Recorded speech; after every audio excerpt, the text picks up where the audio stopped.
Episode की शुरुआत होती है और हमें 1000 साल पहले का एक सीन दिखाया जाता है। यहाँ पे हमें एलिक्सर यानी अल्केमी गॉड सुहांग को दिखाया जाता है। सुहांग जो होता है वो अपने सुप्रीम अल्केमिस्ट बनने के एकदम टॉप लेवल पे होता है और इसी के लिए वो एक एल्फ निर्वाणा पिन को रिफाइन कर रहा होता है जो कि एक बड़े से पॉट में रखी होती है। अब वहाँ पे एंट्री होती है हमारी सीरीज की वैम्प की। इसका नाम रोशिंग होता है और वो सुहांग को यहाँ गिव अप करने के लिए कहती है।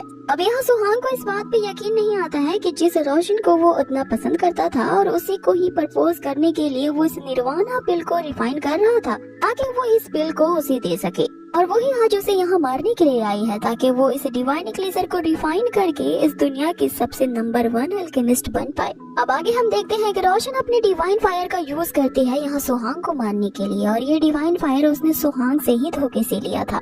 मतलब ये सुहांग जिसके साथ जिंदगी बिताना चाहता था उसी ने उसे धोखा दिया और अपने प्यार के जाल में फंसाया। लेकिन यहाँ सुहांग ये डिसाइड कर लेता है कि अगर उसे यहाँ पे अपनी जान भी देनी पड़े तो भी वो इस निर्वाणा पिल को इस रोशन के हाथों में नहीं लगने देगा।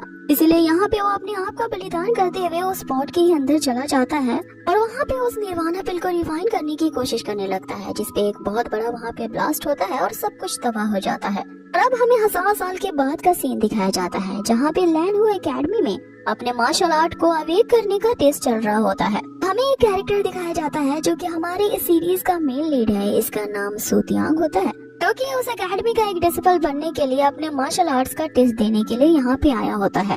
अब हमें उसी एकेडमी के 6th एल्डर को दिखाया जाता है जो कि सारे कैंडिडेट्स को मार्शल आर्ट का वॉरियर बनने के टिप्स के साथ साथ उस टेस्ट में क्या क्या रूल्स हैं ये उन्हें बता रहे होते हैं। अब आगे वो एक स्पिरिचुअल फॉर्मेशन क्रिएट करते हैं जिसके अराउंड बहुत सारी क्रिस्टल्स ब्लू लाइट इमिट करती हैं। हर एक कैंडिडेट को इसके अंदर आके अपने मार्शल वेन्स को अवेकन करना होगा, तभी वो इस लैंडहाउ मार्शल पैलेस के डिसिपल्स बन पाएंगे। जो लोग अपने मार्शल वेन्स को पहले एक्टिवेट कर चुके हैं उन्हें सुजाको एकेडमी में डायरेक्ट एडमिशन मिलेगा। साथ ही जिस बंदे के मार्शल आर्ट्स की टैलेंट सबसे ज्यादा हाईएस्ट होगी उसे इस एकेडमी की तरफ से एक स्पिरिट पिल दिया जाएगा। अब उस पिल को देखते ही सारे कैंडिडेट्स के बीच में बातें शुरू होने लगती हैं। ये जो पिल है कोई मामूली पिल नहीं है, बल्कि इसे इस एंशिएंट मेडिसिन कॉन्टिनेंट के सबसे बड़े अल्केमिस्ट ने तैयार किया है।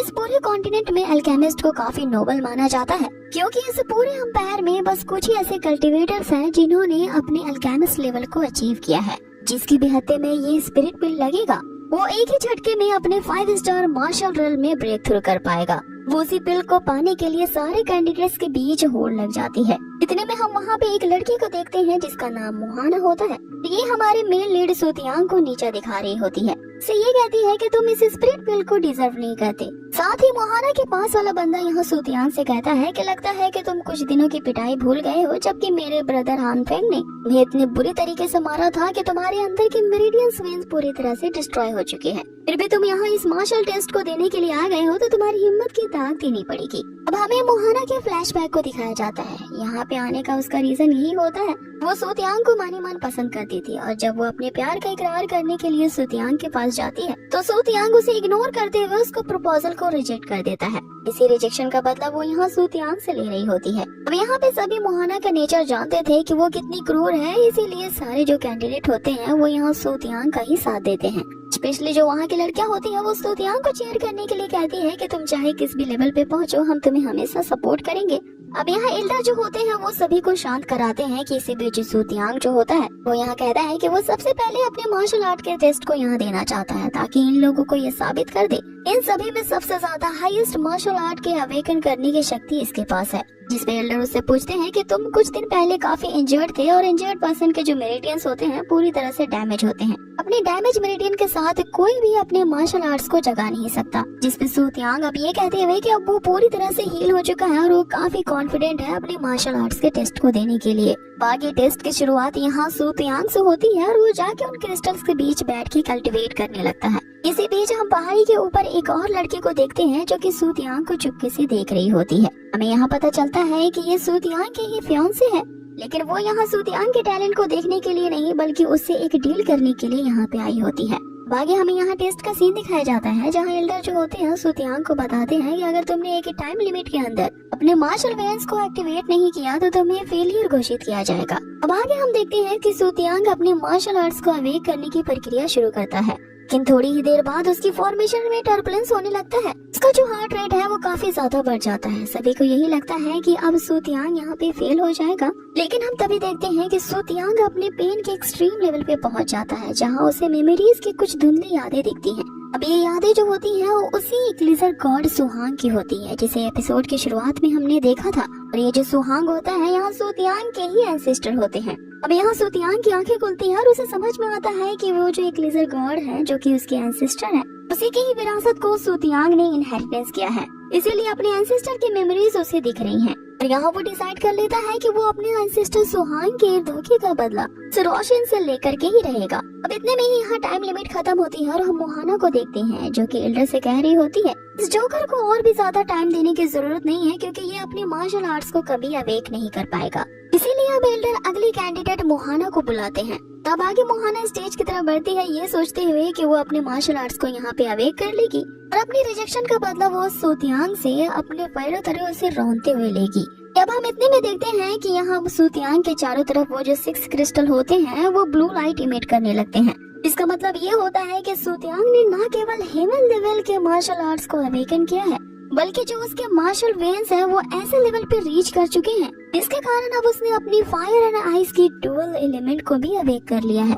ऐसी मार्शल वेन हजारों सालों में किसी एक की ही होती है।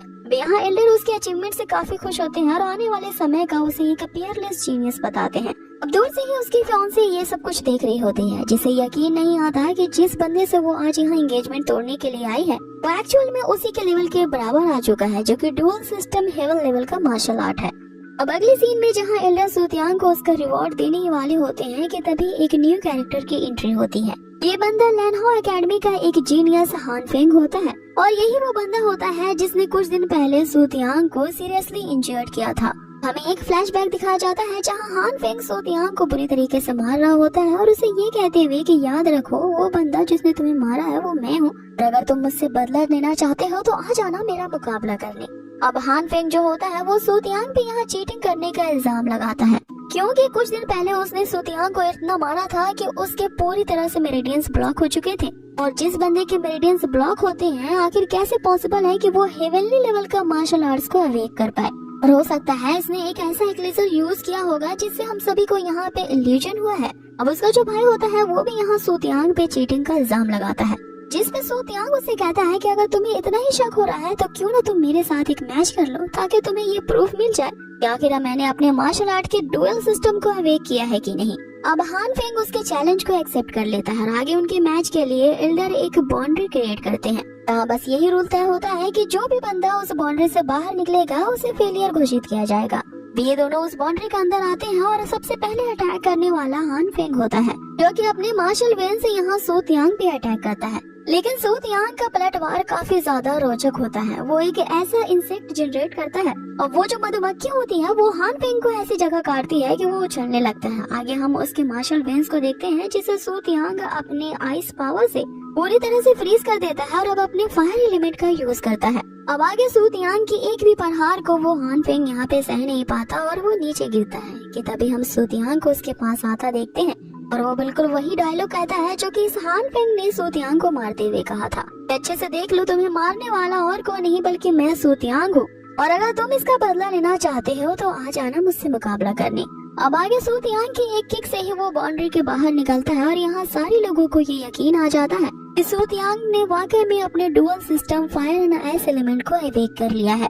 अब आगे एल्डर द्वारा यहाँ सू तियांग को लैनहाओ एकेडमी का डिसिपल घोषित किया जाता है और अपने हाईएस्ट मार्शल आर्ट्स को एक्टिवेट करने के लिए उसे रिवॉर्ड के तौर पे वही स्पिरिट पिल भी दिया जाता है।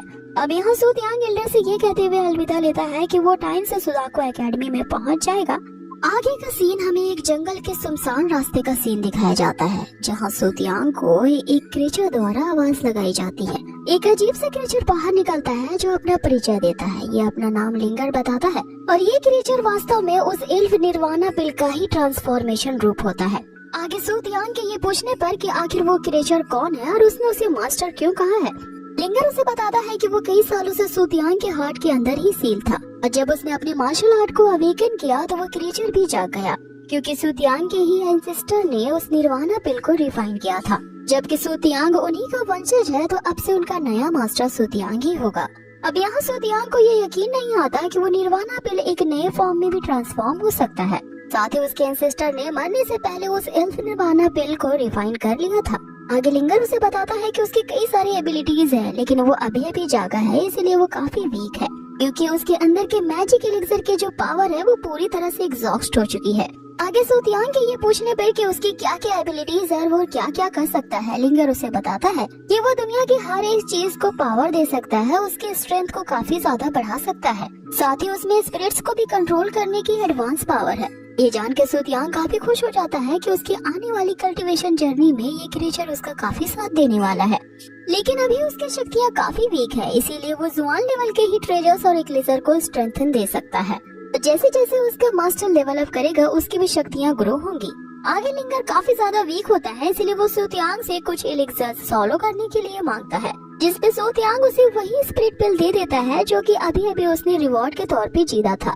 आगे लिंगर को किसी के आने की आहट सुनाई देती है, इसलिए वो जल्द से अपने मास्टर के अंदर छुप जाता है। आगे सूतियांग से मिलने के लिए उसी की होने वाली फियांसी वहाँ पे आती है, जिसका नाम रैंशी था। यहाँ रैंशी और सूतियांग के बीच की एंगेजमेंट उनके पेरेंट्स ने तय की होती है, लेकिन ये दोनों उसे तोड़ना चाहते हैं, इसलिए रैंशी यहाँ पे सूतियांग के सामने एक डील रखती है। सूतियांग को ये एंगेजमेंट का नाटक जारी रखना होगा ताकि वो आराम से अपनी कल्टीवेशन की प्रैक्टिस को जारी रख सके, लेकिन सूतियांग उसे कहता है कि दुनिया में कोई भी चीज फ्री के नहीं मिलती, ऐसा करने के लिए उसे कुछ देना होगा। अब इसी के लिए जो रैंशी होती है वो सूतियांग को 10 लो लेवल के स्पिरिचुअल स्टोन के साथ साथ 3 लाख गोल्ड कॉइन्स भी देती है ताकि वो उनकी इस फेक एंगेजमेंट की एक्टिंग को जारी रख सके। सूतियांग भी इस डील पे मान जाता है क्योंकि उसे अपने नए क्रिएचर उस लिंगर को पावर देने के लिए उसे रिसोर्सेज की जरूरत होती है। आगे सूतियांग उसे ये कहते हुए कि वो 2 दिनों के बाद लैंडहाउस सिटी में उससे आके मिलेगा, वो वहाँ से चला जाता है। अगले सीन में हम सूतियांग को अपने घर जाता देखते हैं, जहाँ वो अपनी इस खुशखबरी को अपनी एल्डर सिस्टर और अपने फादर के साथ शेयर करता है और उन्हें बताता है कि वो मार्शल आर्ट के टेस्ट में पास होने के साथ साथ हेवनली लेवल का मार्शल आर्ट जो कि वो आइस एंड फायर का ड्यूअल है उसे भी हासिल किया है। ये जानकर उसके फादर काफी खुश हो जाते हैं क्योंकि अब उनकी ये जो सू फैमिली है जो कि एक हादसे के बाद डिक्लाइनिंग पोजीशन पे जा रही थी, अब ये वापस से उभर के आएगी। साथ ही आने वाले फैमिली कंपटीशन में इनकी फैमिली जो कि 20 सालों से लगातार हारती जा रही थी, सूतियांग के मार्शल लेवल अवेकन करने से अब इनके फैमिली में एक आशा जग गई है। आगे उसके फादर ने ये प्रॉमिस किया होता है कि जैसे सूतियांग अपने मार्शल आर्ट को अवेकन करेगा वो उस राज के बारे में सूतियांग को बता देंगे जो कि हमेशा उससे छिपाया जाता था। अब वो राज की बात ये होती है कि सूतियांग हमेशा अपनी मदर के बारे में पूछता रहता था। इस पे उसके फादर यहाँ बताना शुरू करते हैं कि जब तुम छोटे थे तुम्हारी माँ जो थी वो मेडिसिन वैली के ओनर की बेटी थी, उन्होंने मुझसे अपने पेरेंट्स के खिलाफ जाकर के शादी की और हम यहाँ चुपके से इस दूसरे कॉन्टिनेंट में आ बसे। लेकिन एक दिन तुम्हारे माँ के ही कबीले जो कि यगाओ कबीला था उसके लोग अचानक से इस लैंडहाउस सिटी में आ जाते हैं। वो तुम्हारी माँ को अगवा करते हुए फोर्सफुली वहाँ से ले गए और साथ ही उन्होंने मेरे फायर एलिमेंट को भी डिस्ट्रॉय कर दिया। तुम्हारी एल्डर सिस्टर को भी हर्ट किया, इसके वजह से वो एक्सट्रीमली टैलेंटेड होते हुए भी आज तक उसकी जो लेवल है वो उसके 5 स्टार मार्शल आर्ट्स में ही फंसी हुई है। इसी हादसे के कारण हमारी फैमिली लगातार डिक्लाइनिंग पोजीशन में जाती रही। साथ ही हमने इस पूरे लैंडहाउस सिटी में अपना जो वेल्दी फैमिली का खिताब था वो भी खो दिया। इसके कारण ये हैंड फैमिली ने हमें इस पूरी सिटी से बाहर निकालने पे मजबूर कर दिया। ये सुनते ही जो सूतियांग होता है वो मेडिसिन वैली के लोगों से बदला लेने की सोचता है ताकि वो अपनी माँ को रेस्क्यू कर पाए, जिसपे उसके फादर उसे रोकते हैं ये कहते हुए कि वो मेडिसिन वैली ऐसे खतरों से भरा हुआ है जिसके बारे में तुम इमेजिन भी नहीं कर सकते और अभी तुम्हें सिर्फ अपने प्रैक्टिस पे फोकस करना है ताकि तुम ग्रेट मार्शल आर्टिस्ट के रेल्म को ब्रेक थ्रू कर पाओ। और अब जबकि तुमने हेवनली लेवल के मार्शल आर्ट्स को अवेक कर लिया है तो हमारी सू फैमिली में एक उम्मीद जग गई है कि वो फिर से राइज कर पाएगी। आगे सूतियांग के ये पूछने पर कि आने वाला फैमिली कंपटीशन कितने दिनों में शुरू होने वाला है, उसके फादर उसे 3 महीना का समय बताते हैं, जिसपे सूतियांग अपने फादर को ये आश्वासन देता है कि वो अपने सू फैमिली की ग्लोरी को फिर से वापस लाके ही रहेगा। अब यहाँ पे सीन कट होता है और अगले सीन में हम सूतियांग को देखते हैं जो कि कल्टीवेट कर रहा होता है। उसके कल्टीवेशन के दौरान ही हमें ये बताया जाता है कि इस एंशिएंट मेडिसिन कॉन्टिनेंट में वॉरियर्स जो होते हैं वो 6 लेवल पे डिवाइड किए गए हैं।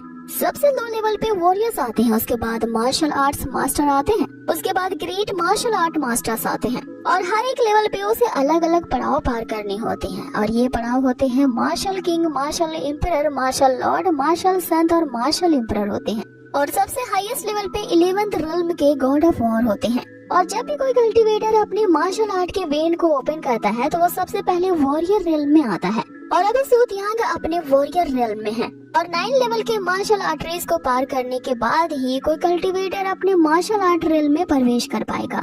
और हर एक रेल्म में जाने से उसकी पावर इंक्रीज होगी, लेकिन सबसे पहले उसे अपने कल्टीवेशन के फाउंडेशन को मजबूत करना होगा, क्योंकि अब सूतियांग के साथ जिसका सामना होने वाला है वो जुहानहो पैलेस का एक डिसिपल है, जो कि अपने डिवाइन रेल्म में पहले ही प्रवेश कर चुका है। और उसे मुकाबला करने के लिए सूतियांग को अपनी फाउंडेशन यानी आधार को मजबूत करना होगा।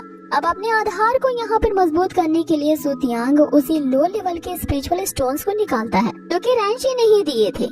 आगे वो लिंगर को समन करता है ताकि वो स्पिरिचुअल ग्रेड्स को और भी ज्यादा स्ट्रेंथन कर सके। लेकिन लिंगर जो होता है उन स्पिरिचुअल स्टोन्स को देखते ही उसके मन में लालच जागता है और वो उन्हें खाने की आग्रह करता है, जिसपे सूतियांग उससे कहता है कि तुम इन स्पिरिचुअल स्टोन्स की पावर को स्ट्रेंथन करने में मेरी मदद करो, तब मैं इन 3 में से एक तुम्हें खाने के लिए दे दूंगा। अब आगे हम देखते हैं कि लिंगर यहाँ अपनी पावर एक्टिवेट करता है और उन स्पिरिट स्टोन्स को स्ट्रेंथन देने लगता है। लेकिन कमाल की बात ये होती है कि उसके ऐसा करते ही एपिसोड को यहीं खत्म कर दिया जाता है।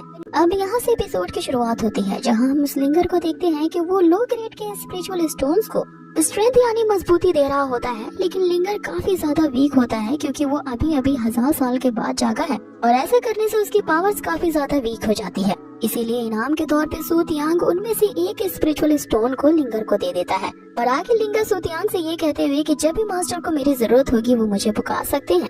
वो रेस्ट करने के लिए फिर से उसके हार्ट में चला जाता है। अब इधर हम सूतियांग को देखते हैं जो उन्हें स्पिरिचुअल स्टोन का यूज करके अपने मार्शल आर्ट वेन को ओपन करने की कोशिश कर रहा होता है, क्योंकि एक कल्टीवेटर अपने वॉरियर रेल्म में तभी जा सकता है जब उसके सारे मेरिडियंस वेन्स ओपन होते हैं।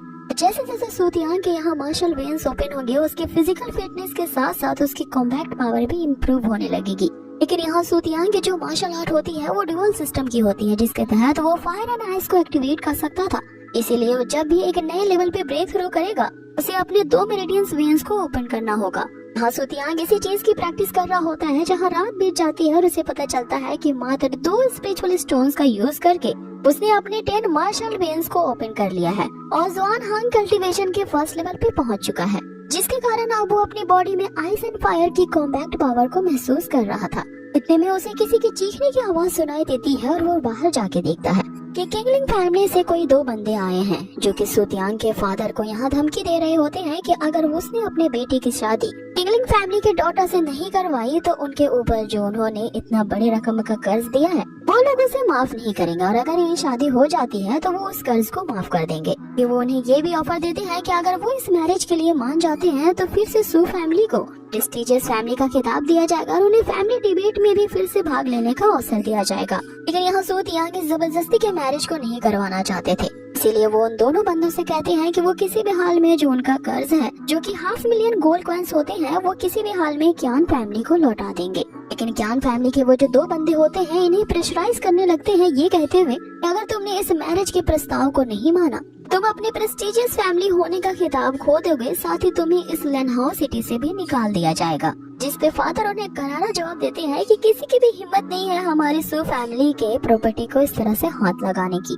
यहाँ वो खुलेआम उन्हें चैलेंज कर देते हैं। वास्तव में यहाँ पर प्रपोजल उनकी बेटी के लिए आया था, इसीलिए सूतियांग के जो फादर होते हैं वो उस बंदे से कहते हैं कि तुम अपने बेटे को यहाँ से ले करके चले जाओ, क्योंकि चंद गोल्ड कॉइन्स के लिए मैं अपनी बेटी का सौदा नहीं कर सकता। जिसपे वो बंदा उन्हें जवाब देता है कि ये तुम्हारी सू फैमिली के लिए लास्ट चांस है, अगर बाद में तुम बाप बेटी मुझसे भीख मांगने के लिए भी आओगे शादी के लिए तो हम कभी स्वीकार नहीं करेंगे। कि तभी यहाँ पे एंट्री होती है सूतियांग की, जो उन दोनों बंदों को खरी खोटी सुनाता है और उनके यहाँ औकात दिखा देता है कि इस पूरे इंटायर कॉन्टिनेंट में जो किसी धूल के बराबर भी नहीं है। जिसपे वो क्यान फैमिली का जो हेड बंदा होता है वो उनसे कहता है कि भूलो नहीं कि तुम ऐसे सिचुएशन में हो, तुम हमारे कर्जदार हो और जल्द से जल्द अगर उस रकम को हमें नहीं लौटाया तो तुम्हें अपनी जान देकर के इसकी कीमत चुकानी होगी। ये सुनते ही सूतियांग यहाँ पे भड़क जाता है और उस मोटे बंदे को एक जोरदार पंच लगाता है। तो यही वो मोटा बंदा होता है जो कि शादी के लिए उतावला हो रहा था। आगे हम देखते हैं कि सूतियांग अब यही नहीं रुकता, वो अपने फायर एलिमेंट का यूज करता है और उस मोटे बंदे को एक जोरदार किक लगाता है, जिससे वो बाहर गिर जाता है और इतने में उसके बाप की ममता जाग जाती है। यहाँ वो सूतियांग पे काउंटर अटैक करता है, लेकिन तभी सूतियांग के फादर उसके इस अटैक को डॉज कर लेते हैं। अब यहाँ पे माहौल काफी गर्म हो जाता है, लेकिन हम उस क्यान फैमिली के उन 2 बंदों को देखते हैं कि सूतियांग की फैमिली को ये धमकी देकर चले जाते हैं कि हमसे पंगा लेना तुम्हें काफी भारी पड़ेगा अब आगे इस पूरे मामले के बारे में सूतियांग अपने फादर से पूछता है, जिसपे उसके फादर बताते हैं कि ये क्यान फैमिली तो मात्र एक मोहरा है और इसके पीछे किसी और की साजिश है। काफी टाइम पहले सूतियांग के जो फादर होते हैं उन्होंने उस क्यान फैमिली से 500,000 गोल्ड कॉइन्स की रकम को कर्ज के तौर पे लिया था। जिसपे सूतियांग आगे उनसे पूछता है कि आखिर इतनी बड़ी रकम की आपको जरूरत क्यों पड़ी, मुझे इस कर्ज के बारे में क्यों नहीं पता है। इस पे उसकी एल्डर सिस्टर यहाँ पर बताती है कि हमें वास्तव में फ्रेम किया गया था, हमारे खिलाफ एक ऐसा षड्यंत्र रचा गया था जिसमें हमारी सू फैमिली की काफी बदनामी हो चुकी थी और जिन मेडिसिनल मटेरियल्स को हमने उनसे खरीदा था वो सारे के सारे फेक निकले, जिससे हमारा बहुत बड़ा नुकसान हुआ और हमें काफी हेट का भी सामना करना पड़ा। और ये सारी साजिशें उसी हान फैमिली की थी, इसने इस पूरे इल्जाम हमारी सू फैमिली पे से हटाने के लिए हमसे एक लिखित प्रमाण पत्र लिया। इसके लिए हमने 500,000 गोल्ड कॉइन्स की रकम चुकाई और हम अब उसी के कर्जदार बन चुके हैं। और यहाँ तक कि नहीं, उसने हमें इस पूरी रकम को पे करने के लिए मात्र 3 महीने की ही मोहलत दी है। अगर टाइम से पहले हमें इस पूरे कर्ज को पूरा पे नहीं कर पाएंगे और हम टाइम रहते ही उस कर्ज को पे नहीं कर पाए, जिसके कारण हान फैमिली ने हमारे सू फैमिली के सारे आयरन ओर के माइन को जब्त कर लिया। उस समय तुम प्रैक्टिस कर रहे थे, इसलिए फादर ये सारी बातें बता करके तुम्हें परेशान नहीं करना चाहते थे। अब यहाँ पे हान फैमिली का फिर से नाम सुनकर सूतियांग की तो सटक जाती है और यहाँ वो डिसाइड कर लेता है कि चाहे हान फैमिली रहे या क्यान फैमिली रहे, वो किसी भी हाल में अपनी सू फैमिली की बुनियाद को ऐसे हिलने तो नहीं देगा। और यहाँ वो अपने फादर से बस कुछ दिन और इंतजार करने को कहता है। अब आगे यहाँ सीन कट होता है और हमें जंगल का सीन दिखाया जाता है, जहाँ पे सूतियांग जो होता है वो काफी शिद्दत के साथ अपनी कल्टीवेशन की प्रैक्टिस कर रहा होता है, जिसमें वो एक बड़े से झरने के नीचे अपनी स्ट्रेंथ पावर को बढ़ाने के लिए प्रैक्टिस कर रहा होता है। आगे वो अपनी प्रैक्टिस शुरू करता है और तब तक यहाँ प्रैक्टिस करने का डिसीजन लेता है जब तक वो अपने 9th लेवल पे ब्रेक थ्रू नहीं कर पाए। अब चूँकि यहाँ पे उसके ही एंसेस्टर सुहुआंग के सारे मेमोरीज उसे इनहेरिटेंस हुई थी, जिससे उसे पता होता है कि अगर काफी ऊंचाई से पानी का प्रेशर उस पे लगातार गिरेगा, उसके कारण उसके जो फिजिकल पोटेंशियल है वो इंक्रीज हो जाएगी और इसी प्रेशर को झेलते हुए वो अपने वायर एलिमेंट को स्टिमुलेट कर सकता है। लेकिन उस झरने का जो प्रेशर पॉइंट होता है वो काफी ज्यादा होता है और यहाँ सूतियांग की बॉडी काफी वीक होती है, इसलिए वो उस प्रेशर को झेल नहीं पाता। इसीलिए आगे सूतियांग ये डिसाइड करता है कि सबसे पहले वो अपनी बॉडी को स्ट्रेंथन करेगा, इसके कारण उसके मसल्स में प्रेशर को झेलने की पावर आएगी। उसके बाद वो अपनी 9th लेवल की कल्टीवेशन जर्नी को शुरू करेगा। इसी के साथ ही इस एपिसोड को यही खत्म किया जाता है। नेक्स्ट एपिसोड की शुरुआत होती है और हम देखते हैं सूतियांग को अपने एंसेस्टर जो कि एक एक्लेसर गॉड होते हैं उनकी मेमोरीज इनहेरिटेंस होती है, जिसके कारण उसे एक ऐसा डिवाइन एक्लेसर जो कि एल्फ निर्वाणा पिल होता है वो उसे मिलता है, जिसे उसी के एंसेस्टर ने रिफाइन किया था। लेकिन अब जो एक्लेसर होता है उसने अपने आप को ही ट्रांसफॉर्म करके एक क्रिएचर के फॉर्म में सूतियांग के पास अपीयर होता है। पिछले एपिसोड्स में हमने देखा था कि सूतियांग ने जब से अपने मार्शल आर्ट्स को अवेक किया है, क्रिएचर जो कि अब तक उसके हार्ट में सोया हुआ था वो भी जाग गया और अब से सूतियांग उसका नया मास्टर है। और बात करें इस क्रिएचर की तो उसके पास कई स्पिरिचुअल पावर है कि उसके मास्टर के जैसे जैसे लेवल्स अप होंगे, उस क्रिएचर जिसका कि नाम लिंगर है, अब उसकी भी शक्तियाँ धीरे धीरे इंक्रीज होती ही जाएंगी। लेकिन सबसे ज्यादा इम्पोर्टेंट बात ये है कि उस लिंगर में ऐसी शक्तियाँ हैं जिससे वो वर्ल्ड के किसी भी ऑब्जेक्ट को स्ट्रेंथन दे सकता है, यानी उसकी पावर को इंक्रीज कर सकता है। अब आगे एपिसोड की शुरुआत होती है जहां हम सूतियांग को देखते हैं कि वो जल्द से जल्द अपने लेवल्स को अप करना चाहता था,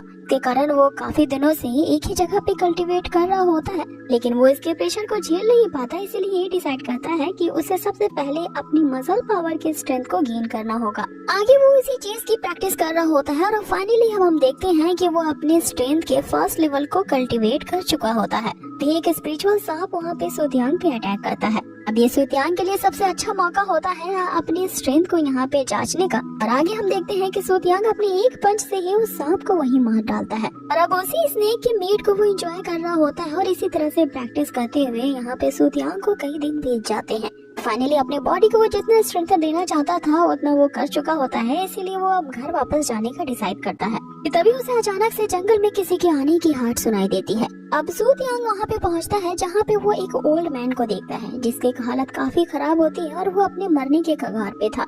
अब ये जो ओल्ड मैन होता है उसके पास भी एक खास किस्म का बैच होता है जो कि सिर्फ अल्केमिस्ट के पास ही हो सकती है। साथ ही उसके पास एक ऐसा स्पिरिचुअल जेड होता है इसके अंदर एक ऐसा मेन इंग्रेडिएंट होता है, अगर वो सूतियांग को मिल जाए तो वो उसे रिफाइन करके एक ऐसा मेरेडियन पिल बनाएगा, इससे उसकी एल्डर सिस्टर जो कि अपने मार्शल आर्ट के 5th लेवल पे स्टक हो चुकी है, वो अपनी एल्डर सिस्टर की इस प्रॉब्लम को हील कर सकता है। तभी वो ओल्ड मैन यहाँ बैतियांग से कह रहा होता है कि तुम मुझे यहीं के मालूम पड़ते हो तो क्या तुम्हें पता है कि हुलोंग माउंटेन किधर है? क्योंकि मुझे वहाँ पे जा करके एक खास किस्म का ब्लड जेट प्लांट चाहिए जो कि उसी माउंटेन पे ग्रो किए जाते हैं। इसमें सू तियांग उन्हें डायरेक्टली कह देता है कि जिस खास औषधि की तलाश करने के लिए आप लोग उस माउंटेन पे जा रहे हो, अगर वो मिल भी जाए तो भी ये आपको 30 दिनों से ज्यादा जीवित नहीं रख पाएगी। इस पे उसकी जो ग्रैंड डॉटर लीना होती है वो काफी क्रोधित हो जाती है और उससे कहती है कि तुम्हें मेरे ग्रैंडपा के बारे में ऐसा बोलने की हिम्मत कैसे की। अब इसी बात को लेकर उनके बीच यहाँ पर फाइट शुरू हो जाती है कि तभी जो उसके ग्रैंडपा होते हैं उसे ऐसा करने से रोकते हैं, क्योंकि उन्हें भी कहीं न कहीं रियलाइज हो चुका था कि सू तियांग यहाँ सही है और अभी मेरे पास ज्यादा टाइम नहीं बचा है। इस पे लीना उन्हें याद दिलाती है कि प्रेसिडेंट एडी जो कि इस पूरे कॉन्टिनेंट के नंबर 1 एल्केमिस्ट में से एक है, उन्हें उस ब्लड जेड के औषधि वाले उपाय के बारे में बताया है कि अगर हम किसी भी तरह से उस औषधि को पाले तो आपको बचाया जा सकता है। इस पे ग्रैंडपा भी वही कहते हैं जो कि अभी सू तियांग ने उनसे कहा था, अगर वो औषधि भी मुझे मिल जाती है तो मैं ज्यादा दिनों के लिए जिंदा नहीं रहूंगा, क्योंकि पहले ही प्रेसिडेंट एडी ने 2 बार उसी तरह की कोशिश की है और दोनों में वो नाकाम रहे हैं। आगे वो ओल्ड मैन सू तियांग से यहाँ पूछने लगता है कि आखिर तुम्हें ये कैसे पता चला कि उस औषधि को लेने के बाद मैं एग्जैक्टली 30 दिनों तक ही जीवित रह पाऊंगा। इस पे सू तियांग उनसे कहता है कि आपके मेरिडियंस को देखते हुए साथ ही आपके जो डल आइज है वो इंडिकेट करती है कि आपके जो इंटरनल ऑर्गन्स है वो पूरी तरह से डैमेज हो चुके हैं, जिसे क्योर कर पाना काफी मुश्किल है। आपने इसे ठीक करने के लिए जो अनगिनत मेडिसिन ली है उसने आपके मेरिडियंस को एक साइक्लोन के ब्लैक लैश में फंसा दिया है। जिसपे ओल्ड मैन सू तियांग से यहाँ आग्रह करने लगता है कि अगर तुम्हें एक्लिजर्स के बारे में इतना ही ज्ञान है तो क्या तुम मेरे लिए एक ऐसा रिकवरी एक्लिजर बना सकते हो जिससे मेरी इस बीमारी को क्योर किया जा सके। जिसपे ओल्ड मैन उससे कहता है कि वो जो स्पिरिचुअल एक्लिजर होगा वो एक मिडिल ग्रेड का मिस्टीरियस एलिक्सर होता है जिसे रिफाइन कर पाना काफी मुश्किल है। इस पे लीना उसे कहती है कि तुम्हें देख के नहीं लगता कि तुम इस तरह के एक्लिजर्स को रिफाइन कर पाओगे। इसमें सू तियांग उस ओल्ड मैन से कहता है कि आप 1000 साल से भी ज्यादा जी चुके हो तब भी आप सेटिस्फाइड नहीं हो। जिसमें ओल्ड मैन उसे एक बहुत ही अच्छा जवाब देता है कि जो मॉर्टल्स पैदा होते हैं यानी कि जो मरणशील होते हैं, क्या वो चाहते हैं कि वो अभी मर जाएं? और मौत से भला किसको डर नहीं लगता। और वैसे भी मुझे और भी जिंदगी देखनी है ताकि मैं अपने फैमिली और डिसेंडेंट्स के लिए कुछ कर पाऊँ, और ये दुनिया इतनी ज्यादा वाइडर है कि मुझे और इसके बारे में जानना है। जिसपे सू तियांग उनसे कहता है कि मैं वो स्पिरिचुअल रिकवरी पिल बना सकता हूँ अगर तुम्हारे पास कुछ मेडिसिनल मटेरियल्स होंगे तो। इस पे वो ओल्ड मैन सू तियांग को मटेरियल्स देते हुए कहता है कि उस एक्लिजर के बनने की तुम्हारे पास कितनी % की गारंटी है। जिसपे यहाँ सू तियांग उन्हें 10% बोलने का कह के उन्हें अपने 2 कंडीशंस के बारे में बताता है। पहली कंडीशन यहाँ सू तियांग उनके सामने रखता है कि उसे वही स्पिरिचुअल जेड चाहिए जो कि उस ओल्ड मैन के गले में है। जिसपे वो ओल्ड मैन तुरंत ही उस जेड को निकालते हुए यहाँ सू तियांग को हैंड ओवर कर देता है, ये कहते हुए कि अगर वो तुम एक्लिजर बना सको या ना भी बना सको, फिर भी तुमने ये जो मेरी मदद करने की ये जो काइंडनेस दिखाई है इसके लिए मैं तुम्हारा हमेशा आभारी रहूंगा। और ये कहते हुए कि अब से ये स्पिरिचुअल जेड तुम्हारा है, वो उसे सू तियांग को दे देता है। आगे सू तियांग अपने सेकंड कंडीशन के बारे में बताता है कि उस एक्लिजर को रिफाइन करने के बाद जितने भी पिल्स होंगे, बचे हुए पिल्स को सू तियांग अपने पास रखेगा। जिसपे वो दोनों हैरान रह जाते हैं कि उन्होंने इतने कम एल्केमी इंग्रेडिएंट्स उसको दिया है और इतने कम पोर्शन से ये बंदा यहाँ पे दावा कर रहा है कि वो एक नहीं बल्कि कई सारे एक्लिजर्स को रिफाइन कर सकता है। जिसपे सू तियांग उनसे ये कहता है कि दूसरे नहीं कर सकते तो इसका मतलब ये नहीं है कि मैं भी नहीं कर सकता। अब यहाँ पे ओल्ड मैन सू तियांग की वो दूसरी कंडीशन को भी मान लेता है कि तभी सू तियांग यहाँ लीना से कहता है कि तुम मुझे 1 स्टार लेवल के अल्केमिस्ट दिख रही हो, इसीलिए तुम्हें मुझे अपनी फ्लेम देनी होगी ताकि मैं उन एक्लिजर को रिफाइन कर सकूं। वे लीना ये कहते हुए भड़क जाती है कि किसी अल्केमिस्ट को बॉर्न होने के लिए सबसे पहले उसे अपनी सोल पावर जो कि फायर बेस्ड की मार्शल आर्ट होती है, इसी को पहले जीतना होता है और ये सबसे फंडामेंटल रूल है कोई भी अल्केमिस्ट बनने का। और अगर तुमने अपने रियल फायर को अब तक कॉन्क्योर नहीं किया है तो तुम यहाँ पे अपने आप को अल्केमिस्ट होने का दावा कैसे कर सकते हो? क्या तुम हमारे साथ यहाँ किसी तरह का मजाक करने आए हो? इसमें सू तियांग उसे कहता है कि तुम्हें अपने ग्रैंडपा को बचाना है तो देना ही होगा, वरना मैं इतना आलसी हूँ कि किसी दूसरे के लिए एक लेजर नहीं बनाता। जिसपे सू तियांग उसे कहता है कि मेरे पास कोई फ्लेम नहीं है और अगर अपने ग्रैंडपा को क्योर करवाना चाहती हो तो तुम्हें मुझे अपना फ्लेम देना ही होगा। जिसपे लीना उसे कहती है क्या तुम हमारे साथ यहाँ पे मजाक कर रहे हो, क्योंकि इस पूरे कॉन्टिनेंट में कोई भी ऐसा अल्केमिस्ट नहीं हुआ है जिसने एक्लिजर्स को रिफाइन करने के लिए फायर का यूज किया हो। जिसमें सू तियांग उसे कहता है कि तुम्हारे साथ मजाक करके मुझे क्या मिलेगा, और अगर तुम्हें मेरा विश्वास नहीं करना है तो ना करो, मैं यहाँ एक लेजर बनाने से इनकार करता हूँ। आगे ग्रैंडपा यहाँ लीना को फ्लेम देने के लिए कहते हैं क्योंकि उन्हें सू तियांग की ऑरा पे पूरा विश्वास होता है और अब सूतियांग उस फ्लेम को लेने के बाद वहाँ से सभी को जाने के लिए कहता है ताकि उसे एक लेजर को रिफाइन करने के लिए कोई भी डिस्टर्बेंस का सामना न करना पड़े।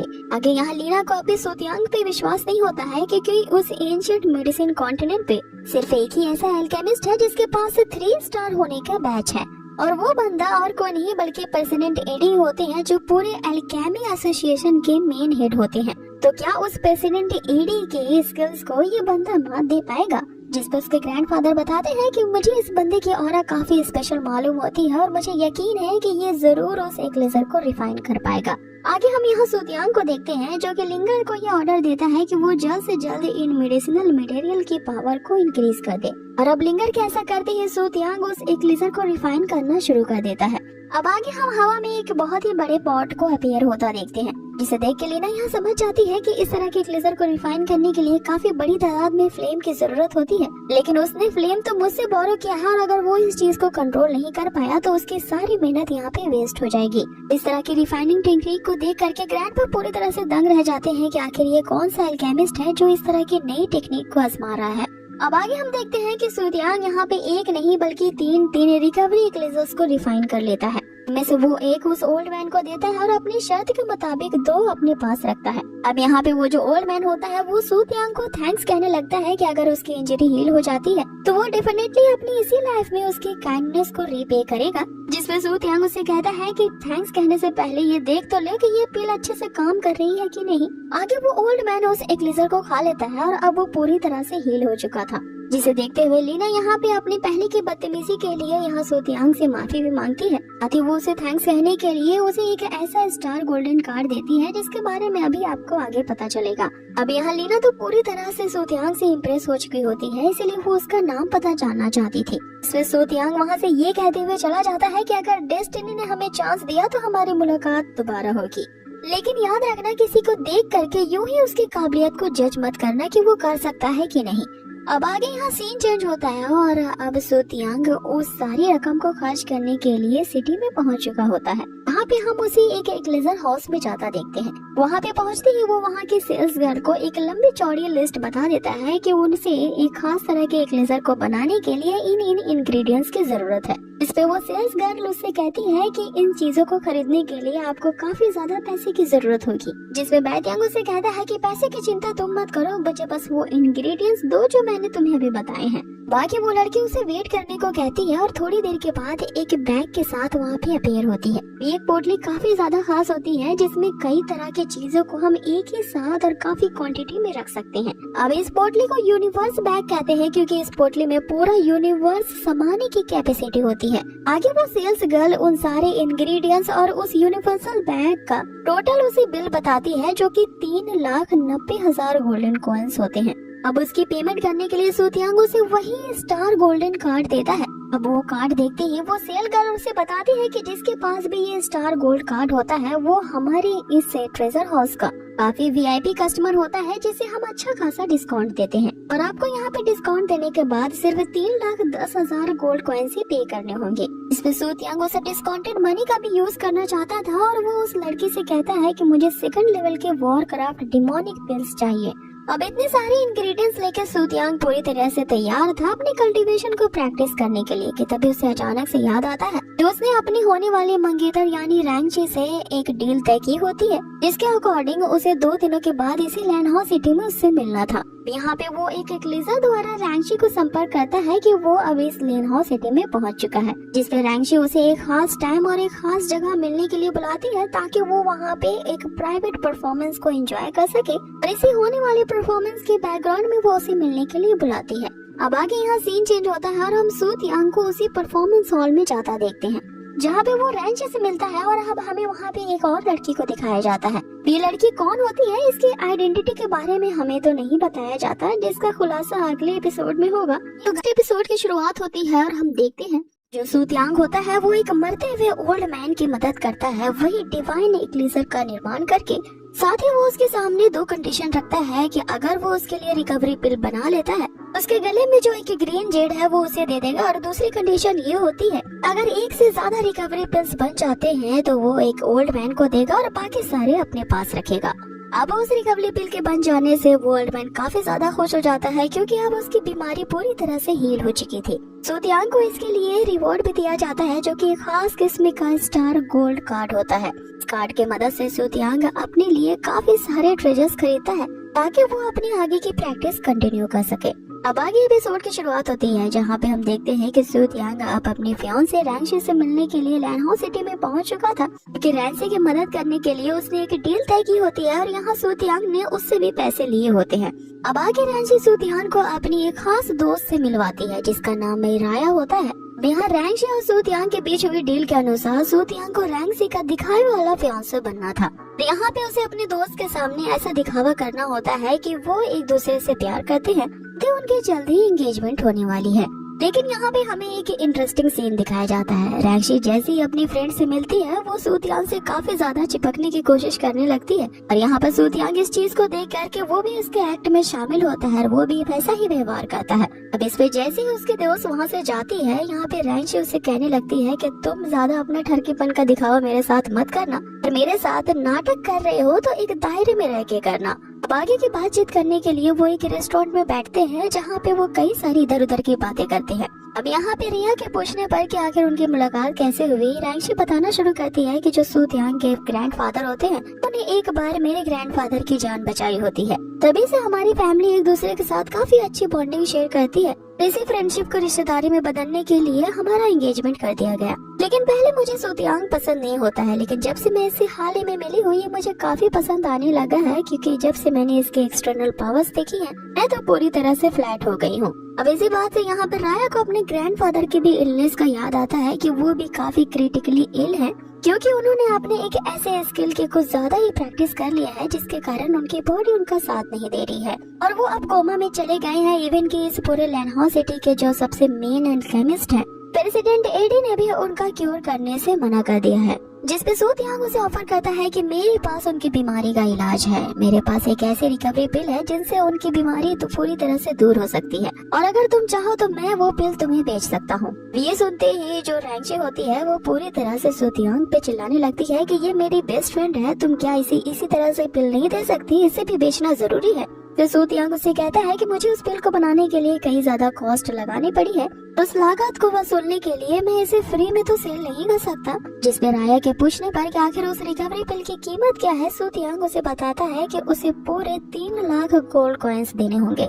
इसमें रैंसी इस पे फिर से चिल्लाने लगती है कि तुमने कुछ ज्यादा ही यहाँ पे कीमत इसकी बता दी है। जिसपे सूतियांग उसे बताता है कि ये मात्र सिर्फ 3 लाख ही गोल्ड कॉइन्स है और ये किसी की लाइफ के एक्सचेंज के बदले में काफी अच्छी डील है कि किसी के पर्सन की जिंदगी की कीमत तो नहीं लगाई जा सकती और वैसे भी ये कीमत काफी कम है तो तुम्हारे लिए ये एक अच्छी डील है। फिर राया इस डील के लिए मान जाती है कि अगर वो रिकवरी पिल रियल रहा तो मैं इससे दुगनी कीमत तुम्हें अदा करूंगी। इसमें सूतियांग उसे वो पिल देते हुए कहता है कि पहले इससे अपने ग्रैंडफादर की इलनेस को ट्रीट कर लो, जब उनकी बीमारी पूरी तरह से ठीक हो जाएगी तब तुम मुझे पैसे दे सकती हो। इसमें राया उसे टीज करते हुए कहती है कि अगर मैं तुम्हें इसके लिए एक भी पैसे ना दो तो फिर तुम क्या कर सकते हो। जिसमें सूतियांग उससे कहता है कि इस दुनिया में कोई भी नहीं है जो मेरे पैसे खाएगा और अगर किसी ने ऐसा करने की भी जरूरत की तो उसे मैं चैन से बैठने नहीं दूंगा। आगे वे लोग अपना फूड एंजॉय कर चुके होते हैं तो अब बिल देने की बारी आती है लेकिन रैंसी के पास तो उसका पर्स ही नहीं होता, जिसपे वो सूतियांग को बिल भरने के लिए कहती है। सूतियांग जो कि एक नंबर का कंजूस बंदा होता है उससे कहता है मुझे स्कैम करने की कोशिश मत करो, तुमने जानबूझ करके अपने साथ कोई मनी नहीं लाई। इसपे यहाँ पे रैंसी उसे बताती है कि मेरे सारे पैसे मेरे बॉडीगार्ड स्पाइडर के पास होते हैं, मुझे अपने साथ पैसे लेकर के घूमने की आदत नहीं है। लेकिन जब यहाँ सूतियांग को याद आता है कि उसने तो अपने सारे पैसे ट्रेजर्स को खरीदने में लगा दिए हैं और उसके पास भी अब कुछ नहीं है, वो भी कंगला है, इसलिए अब ये दोनों सोच रहे होते हैं कि बिल यहाँ पे कौन पे करेगा। तभी वहाँ पे राया उठती है और वो यहाँ सूतियांग को थैंक्स करने के लिए कि उसने उसके ग्रैंडफादर की इलनेस में मदद की उनका बिल पे करती है। अब यहाँ पे सीन चेंज होता है और सूतियांग अपनी फेक फियांसे के साथ अपने घर वापस आता है। यहाँ पे रैंसी सूतियांग को अपने प्लान के बारे में बताती है। वो जानबूझ करके अपनी फ्रेंड राया को उससे मिलवाने लेके आई थी क्योंकि राया चिन फैमिली से है और वो मू फैमिली से बहुत ज्यादा क्लोज है, इसीलिए वो इसकी एंगेजमेंट की बात उसके फैमिली वालों तक पहुंचा देगी। लेकिन उन्हें अपने इस नाटक को कंटिन्यू रखने के लिए एक और पुख्ता सबूत देने की जरूरत होगी, इसलिए वो सूतियांग से एक और फेवर मांग रही होती है, से एक मेमोरी स्टोन का यूज करके कुछ रिकॉर्ड करना है और वो रिकॉर्ड करना चाहती है कि हम लोग एक ही रूम में एक ही बेड पर हैं। ताकि वो उस रिकॉर्ड की हुई इमेज को अपनी फैमिली तक पहुंचा दे और इसकी फैमिली जो उसे शादी करने के लिए इतना प्रेशराइज कर रहे हैं कि देखते ही वो सूतियांग के साथ उसकी शादी को डिसाइड कर ले, ताकि उसे कुछ वक्त मिल जाएगा अपनी मार्शल आर्ट्स को प्रैक्टिस करने का। इसमें सूतियांग पहले तो उसे मना कर देता है ये कहते हुए कि वो काफी ट्रेडिशनल पर्सन है और एक अच्छी फैमिली से बिलोंग करता है, इसलिए वो इस तरह के एक्ट नहीं कर सकता। इसके लिए उसे एक्स्ट्रा पैसे चार्ज करने पड़ेंगे। और उस रिकॉर्डिंग के दरमियान वो रैंगशी को यहाँ पे वार्निंग दे रहा होता है कि तुम मेरे साथ कुछ ऐसा वैसा करने की हरकत भी मत करना, जिस पे रैंगशी उस पर चिल्लाते हुए कहती है कि तुम ये कहने के पोजीशन पे नहीं हो क्योंकि ये मेरे डायलॉग्स हैं, ऐसा तो मुझे कहना चाहिए। सूतियांग उससे कहता है कि तुम्हारा ये जो भी दिखावटी वाला नाटक है इसे जल्द से जल्द खत्म करो क्योंकि मुझे आज रात प्रैक्टिस करने के लिए जाना है। इस पर रैंगशी वहाँ से चली जाती है और अब अपने नाटक के लिए वो ड्रेस चेंज करके आती है। जैसे ही सूतियांग की उस पर नजर पड़ती है वो एक टक उसे देखता रह जाता है। यहाँ पे रैंगशी उससे कहती है कि अब अपनी आंखों को सेकना बंद करो कि अब तुम्हारी बारी है, तुम्हें भी कॉस्ट्यूम चेंज कर लेना चाहिए। आगे सूतियांग के वहाँ से जाते ही रैंगशी अपने बॉडीगार्ड स्पाइडर से कहती है कि इस बंदे ने जरा से भी ऐसी वैसी हरकत मेरे साथ की तो तुम तुरंत ही उसके हाथ तोड़ देना। बाकी सूतियांग वहाँ पे पहुँचता है रैंगशी के ही जैसे कपल कॉस्ट्यूम में और उसके आते ही इस एपिसोड को यहीं पर फिनिश कर दिया जाता है। यहाँ से अगले एपिसोड की शुरुआत होती है जहाँ हमें दिखाया जाता है कि वो एक स्टोन मेमोरी का यूज करेंगे ताकि वे दोनों एक ऐसा दृश्य दिखा सके जिसमें वो एक ही बेड पे सोए हैं। इससे उनके फैमिली मेंबर्स को यकीन आ जाए कि ये दोनों एक्चुअल में शादी करना चाहते हैं। यहाँ इन दोनों की ही आपस की खिटपिट शुरू होती है। हालांकि ये दोनों ही मन में एक दूसरे को पसंद कर रहे होते हैं, लेकिन फिर भी कोई भी यहाँ पे इजहार करने में पहल नहीं करता और वे एक दूसरे पे ही चिल्ला रहे होते हैं। और सूतियांग अब जल्दी रैंगशी से ये सारा नाटक खत्म करने को कहता है और उससे इस नाटक के बदले में वो अब और भी ज्यादा मनी की डिमांड करता है। अब आगे ये लोग अपना नाटक शुरू करते हैं जिसमें रैंगशी की जो बॉडीगार्ड स्पाइडर होती है वो इसमें इनकी मदद कर रही होती है। वहाँ पे एक स्पिरिचुअल स्टोन अपीयर होती है जो इनके सोते हुए मेमोरी को कैप्चर करेगी। और आखिरकार रैंगशी काफी हिचकिचाहट के साथ सूतियांग के करीब तो आती है, लेकिन वो ये सोच के घबरा रही होती है कि इस बंदे के करीब आखिरकार वो इतना सेफ कैसे फील कर सकती है। और आगे यहाँ सूतियांग के इतना करीब होने से रैंगशी के मन में उसके लिए फीलिंग्स आनी शुरू हो जाती है। इधर हम रैंगशी के बॉडीगार्ड को देखते हैं जो इन दोनों से ज्यादा ही ऑकवर्ड फील कर रही होती है। बाकी स्पाइडर गर्ल यहाँ इन दोनों की एक साथ मेमोरी कैप्चर करती है, लेकिन वो दोनों जन एक दूसरे में इतना लीन हो जाते हैं कि स्पाइडर गर्ल के काफी देर आवाज देने के बाद यहाँ पे रैंगशी को होश आता है। लगातार उसे चिल्लाती हुई कह रही होती है कि टास्क यहाँ कंप्लीट हुआ, अब आप उठ सकती हैं। अचानक से रैंगशी को यहाँ पे यूं ख्याल आता है कि वो आखिर यहाँ पे कर क्या रही थी और जिस शर्म के मारे उसके तो गाल लाल पीले हो जाते हैं। अब आगे हम रैंगशी को देखते हैं कि वो शर्म के मारे वहाँ से घबरा के चली जाती है और यहीं पे ये सीन कट होता है। अब अगले सीन में हम उसी के बेस्ट फ्रेंड राया को देखते हैं जिसने सूतियांग से ही वो रिकवरी पिल लिया था ताकि वो अपने ग्रैंडफादर की इलनेस को क्योर कर सके, क्योंकि यहाँ राया के ग्रैंडफादर भी मरने के कगार पे होते हैं। और यहाँ वो उसी पिल को चेक कर रही होती है कि वाकई में ये पिल उन्हें रिकवर कर पाएगा कि नहीं।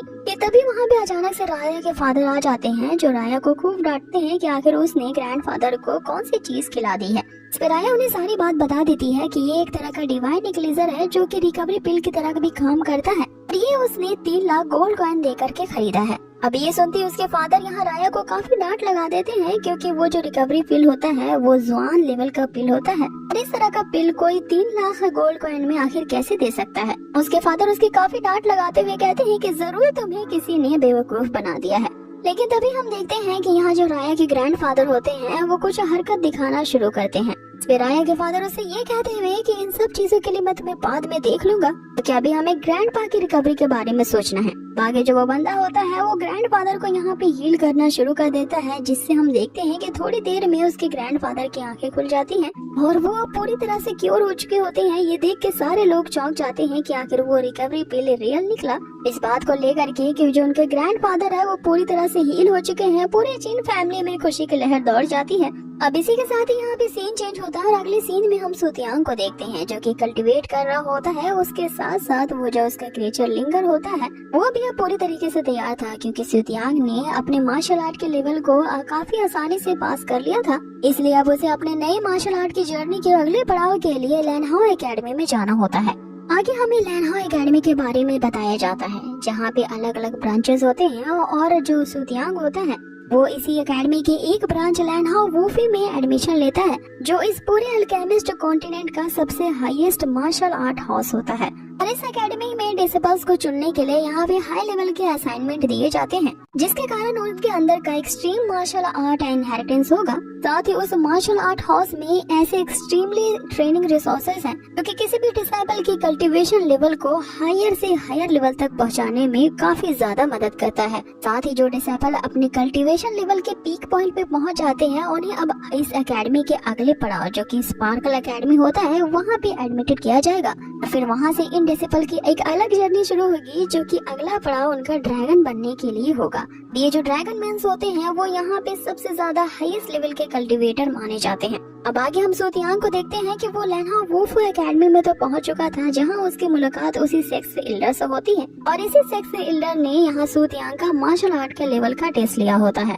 वे जो सेक्स एल्डर होते हैं वो सू तियांग से काफी ज्यादा इम्प्रेस होते हैं, इसीलिए उन्होंने सू तियांग को एक प्रिविलेज दिया था। सू तियांग के लिए उस उजाकी एकेडमी में उन्होंने एक अलग से प्रैक्टिस हॉल को भी बनवा रखा था, ताकि वो यहाँ पे अपने मार्शल आर्ट की कड़ी मेहनत कर सके और अगर इस एकेडमी में कुछ ऐसी परेशानी होती है तो वो अपने हर प्रॉब्लम के लिए या किसी चीज के सॉल्यूशन के लिए वो बेधड़क सेक्स एल्डर के पास आ सकता है। आगे लैनहाओ वुफू एकेडमी में अच्छे से एडजस्ट करने के लिए वो सू तियांग को एक जेट भी देते हैं, और वो जेट स्लिप ऐसा होता है कि इसमें इस एकेडमी के सारे रूल्स एंड रेगुलेशन के साथ साथ इस पूरे एरिया की मैप का भी उसमें डिटेल इंट्रोडक्शन दिया होता है। आगे यहाँ पे वो सू तियांग को एक लैनहाओ मैंशन भी अलॉट करवाते हैं, क्योंकि इस एकेडमी का ये रूल होता है कि जो भी स्टूडेंट अपने मार्शल आर्ट में सबसे अच्छा परफॉर्मेंस करता है सिर्फ उन्हीं स्टूडेंट्स को ये प्रिविलेज दिया जाता है। लेकिन जो सिक्स एल्डर होते हैं वो वहाँ से जाने से पहले सू तियांग को एक वार्निंग भी देके जाते हैं, इस मैंशन में तुम्हारे जैसे कई सारे और भी पुराने स्टूडेंट्स रहते हैं, क्योंकि तुम्हारे साथ ही प्रैक्टिस करेंगे तो तुम्हें उनके साथ अच्छे से बर्ताव करना होगा।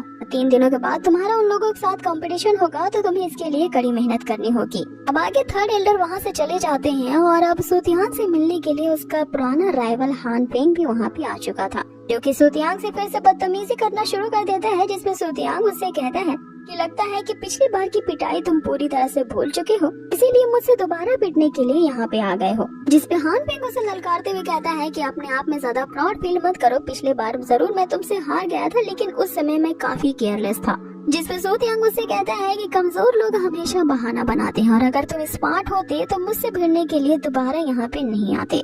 ये सुनते ही वो पूरे तरह से गुस्से के मारे आग बबूला हो जाता है कि इतने में उसके बगल का जो खड़ा और दूसरा बंदा होता है वो यहाँ इस बात का जवाब सू तियांग पे हमला करके देता है, लेकिन सू तियांग उसके अटैक को आसानी से डॉज करता हुआ उसे एक जोरदार किक मारता है और एक ही किक में उस बंदे को यहाँ सू तियांग की पावर्स का आभास हो जाता है। लेकिन यहाँ पे इनकी फाइट इतने में नहीं रुकती, आगे सू तियांग अपने स्पिरिट को एक्टिवेट करता है और इस स्पिरिट के मात्र एक्टिवेट होते ही हम उस बंदे को देखते हैं कि इतने जोर से वो नीचे गिरता है और उसकी इस तरह से मार खाने के साथ ही एपिसोड को यही खत्म कर दिया जाता है। अजीब नेक्स्ट एपिसोड की शुरुआत होती है और हम देखते हैं कि सू तियांग उस कॉन्टिनेंट के सबसे हाईएस्ट मार्शल आर्ट एकेडमी में पहुंच चुका होता है, जिसके एक ब्रांच लैनहाओ वुफू में वो एडमिशन लेता है। अब एपिसोड की शुरुआत होती है जहाँ पे हम देखते हैं कि सू तियांग के उस एकेडमी में जाते ही उसका सामना उसके राइवल हान फेंग से होता है। यहाँ पे हान फेंग के साथ उसकी बहस हो जाती है और हान फेंग का ही एक चमचा जिसका नाम लैनपो होता है वो सू तियांग पे अटैक कर देता है। लेकिन सू तियांग के पास भी एक ऐसी मार्शल टेक्निक है जो कि हेवनली ड्यूअल मार्शल आर्ट की टेक्निक है, जिसका इस्तेमाल करके वो अपने ओपोनेंट को तो हरा देता है और इसी को देख करके ही वो हान फेंग काफी ज्यादा आश्चर्य में आ जाता है। अब आगे हम देखते हैं कि जैसे ही वो लैनपो सू तियांग पे अटैक करने के लिए वापस आगे बढ़ता है, उसे कुछ मैजिकल प्लांट्स रोक देते हैं और ये अटैक करने वाली और कोई नहीं बल्कि राया ही होती है, क्योंकि उन दोनों को इस तरह से पर्सनल फाइट करने के लिए मना करती है, क्योंकि इस लैनहाओ वुफू एकेडमी में आपस की फाइट करना पूरी तरह से वर्जित यानी प्रोहिबिटेड होती है। जैसे ही सू तियांग ये देखता है कि राया ने उसकी मदद की है, वो समझ जाता है कि उसका दिया हुआ वो जो रिकवरी एक्लेजर था वो लगता है कि काम कर चुका है और अब सू तियांग को इसका रिवॉर्ड मिलने वाला है। अब यहाँ पे राया जो कि एक हाई लेवल की कल्टीवेटर होती है और उसके पास मैजिकल प्लांट्स की भी शक्तियाँ होती है, वो यहाँ सू तियांग को ये ऑफर करती है कि अगर इस एकेडमी में तुम्हें आगे इस तरह की कोई भी परेशानी हुई तो तुम डायरेक्टली मुझसे आकर मिलना।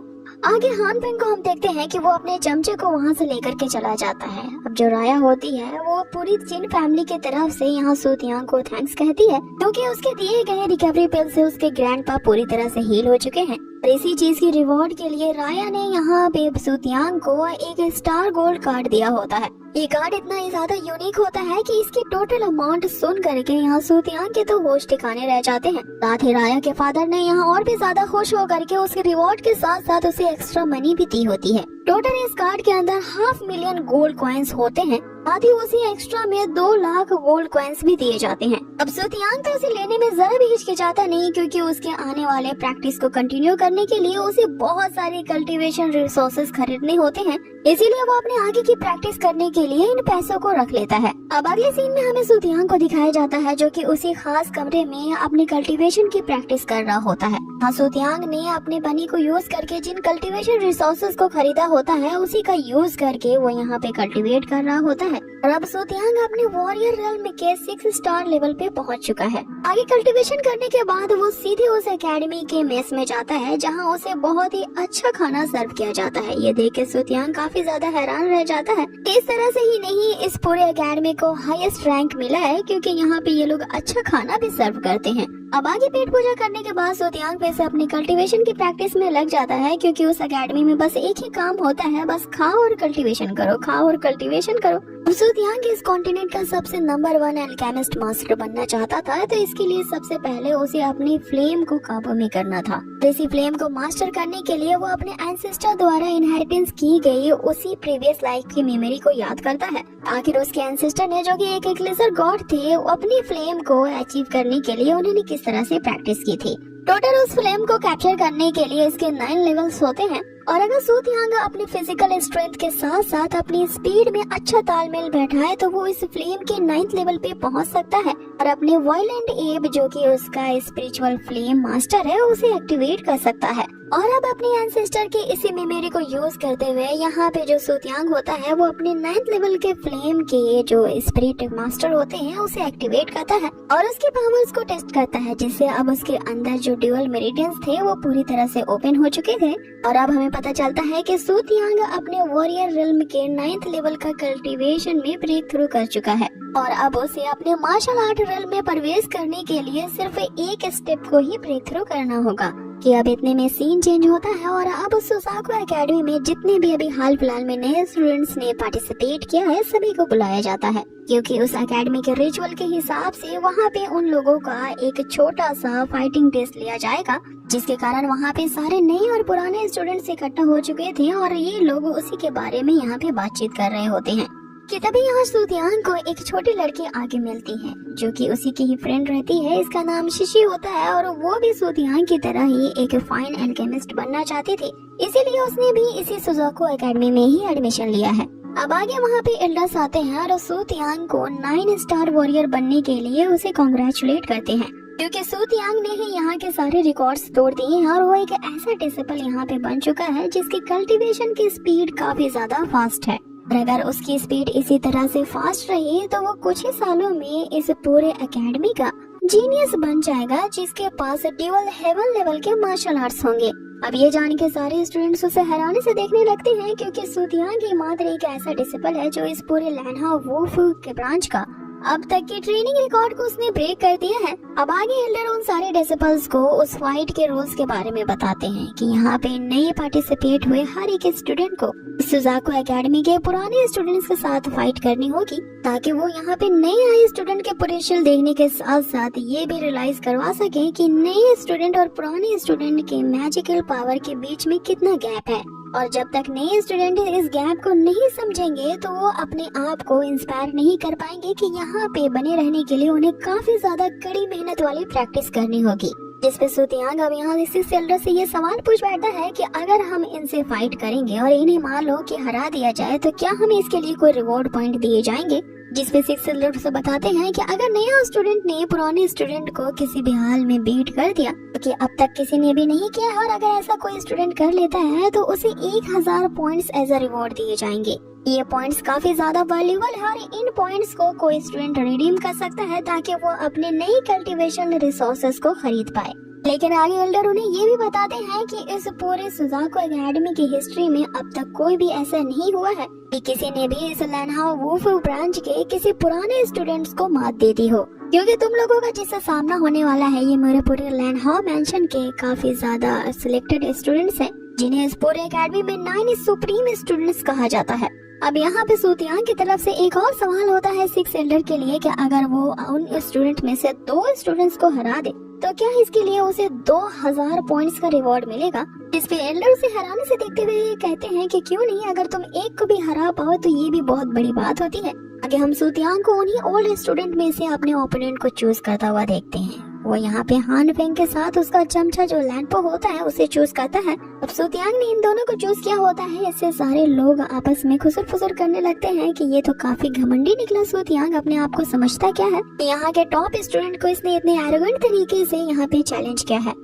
जिस पे सूतियांग से यहाँ लैंपो कहता है कि तुमने हमें चूज किया है, इसका मतलब है तुम्हें अपने ही शब्दों पे आगे चल के पछतावा होगा। और सूतियांग के इतना कहते ही कि पछतावा क्या होता है ये सूतियांग कभी जानता ही नहीं। आगे हम उन सभी को उस फाइटिंग पेविलियन की तरफ जाता देखते हैं, जहाँ पे जो एल्डर्स होते हैं वो अपनी अपनी सीट ग्रहण करते हैं। और अब यहाँ पे सूतियांग के साथ उन दोनों ओल्ड स्टूडेंट की डुएल फाइट शुरू होती है। लेकिन इससे पहले कि हमें उस धमाकेदार फाइटिंग सीन को दिखाया जाए, इस एपिसोड को यहीं कर दिया जाता है फिनिश। यहाँ से अगले एपिसोड की शुरुआत होती है, जहाँ हमें दिखाया जाता है कि लैंडहाउ एकेडमी के सारे न्यू डिसिपल्स को बुलाया जाता है ताकि उनका मुकाबला पुराने डिसिपल्स के साथ किया जा सके, ताकि नए स्टूडेंट्स को ये मोटिवेशन मिल सके कि आखिर उन्हें किस हद तक कड़ी मेहनत करनी है। लेकिन यहाँ सूतियांग के कुछ और ही विचार होते हैं। वो सीधा एल्डर से पूछ बैठता है कि अगर वो इन पुराने स्टूडेंट्स में से किसी को हरा देगा तो क्या उसे रिवॉर्ड्स पॉइंट दिए जाएंगे, क्योंकि जिसके पास जितने ज्यादा रिवॉर्ड पॉइंट होंगे वो उसे मनी में एक्सचेंज करा सकता है और फिर जितनी मर्जी चाहे उतनी कल्टीवेशन रिसोर्सेज को खरीद सकता है। अब सूतियांग उन्हीं रिवॉर्ड पॉइंट्स को पाने के लिए उसे एकेडमी के 2 जो ओल्ड स्टूडेंट्स होते हैं उन्हें चैलेंज करता है, जिन्होंने यहाँ पे आते ही सूतियांग से पंगा ले लिया था। अब आगे एपिसोड की शुरुआत होती है, जहाँ हमें फाइटिंग अरीना को दिखाया जाता है। अब यहाँ जो मिंट्रास होते हैं वो सूतियांग के इस फैसले को गलत बताते हैं, क्योंकि उन्हें लगता है कि अगर सूतियांग यहाँ पे हारा गया तो फिर आगे चल के उसे एकेडमी में काफी दिक्कत आ सकती है, क्योंकि ये लोग हमेशा उसे बुली करेंगे। आगे हमें फाइटिंग का सीन दिखाया जाता है, जहाँ सबसे पहले अटैक करने वाला वो हान फेंग होता है। उसके पास मैजिकल प्लांट्स की पावर होती है, जिसका यूज करके वो सूतियांग को जकड़ने की कोशिश करता है। आगे हम उसी के चमचे लैंपो को देखते हैं, जो कि अपने वर्जा स्किल अटैक को सूतियांग पे करता है। लेकिन सूतियांग ने यहाँ पे अपने फायर स्पिरिट वॉरियर को एक्टिवेट कर दिया होता है और ये इन दोनों के अटैक्स को डॉज कर देता है।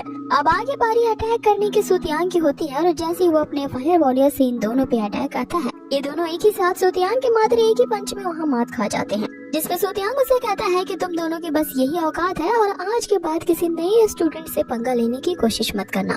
जिसपे हान फेंग उससे कहता है कि मुझे नहीं पता कि तुम्हारे अंदर इतना साहस कहाँ से आ गया, लेकिन याद रखो अभी कंपटीशन बाकी है। आगे वे दोनों ही सूतियांग पे पलटवार करते हैं और यहाँ इनके अटैक्स के काफी अजीब नाम होते हैं।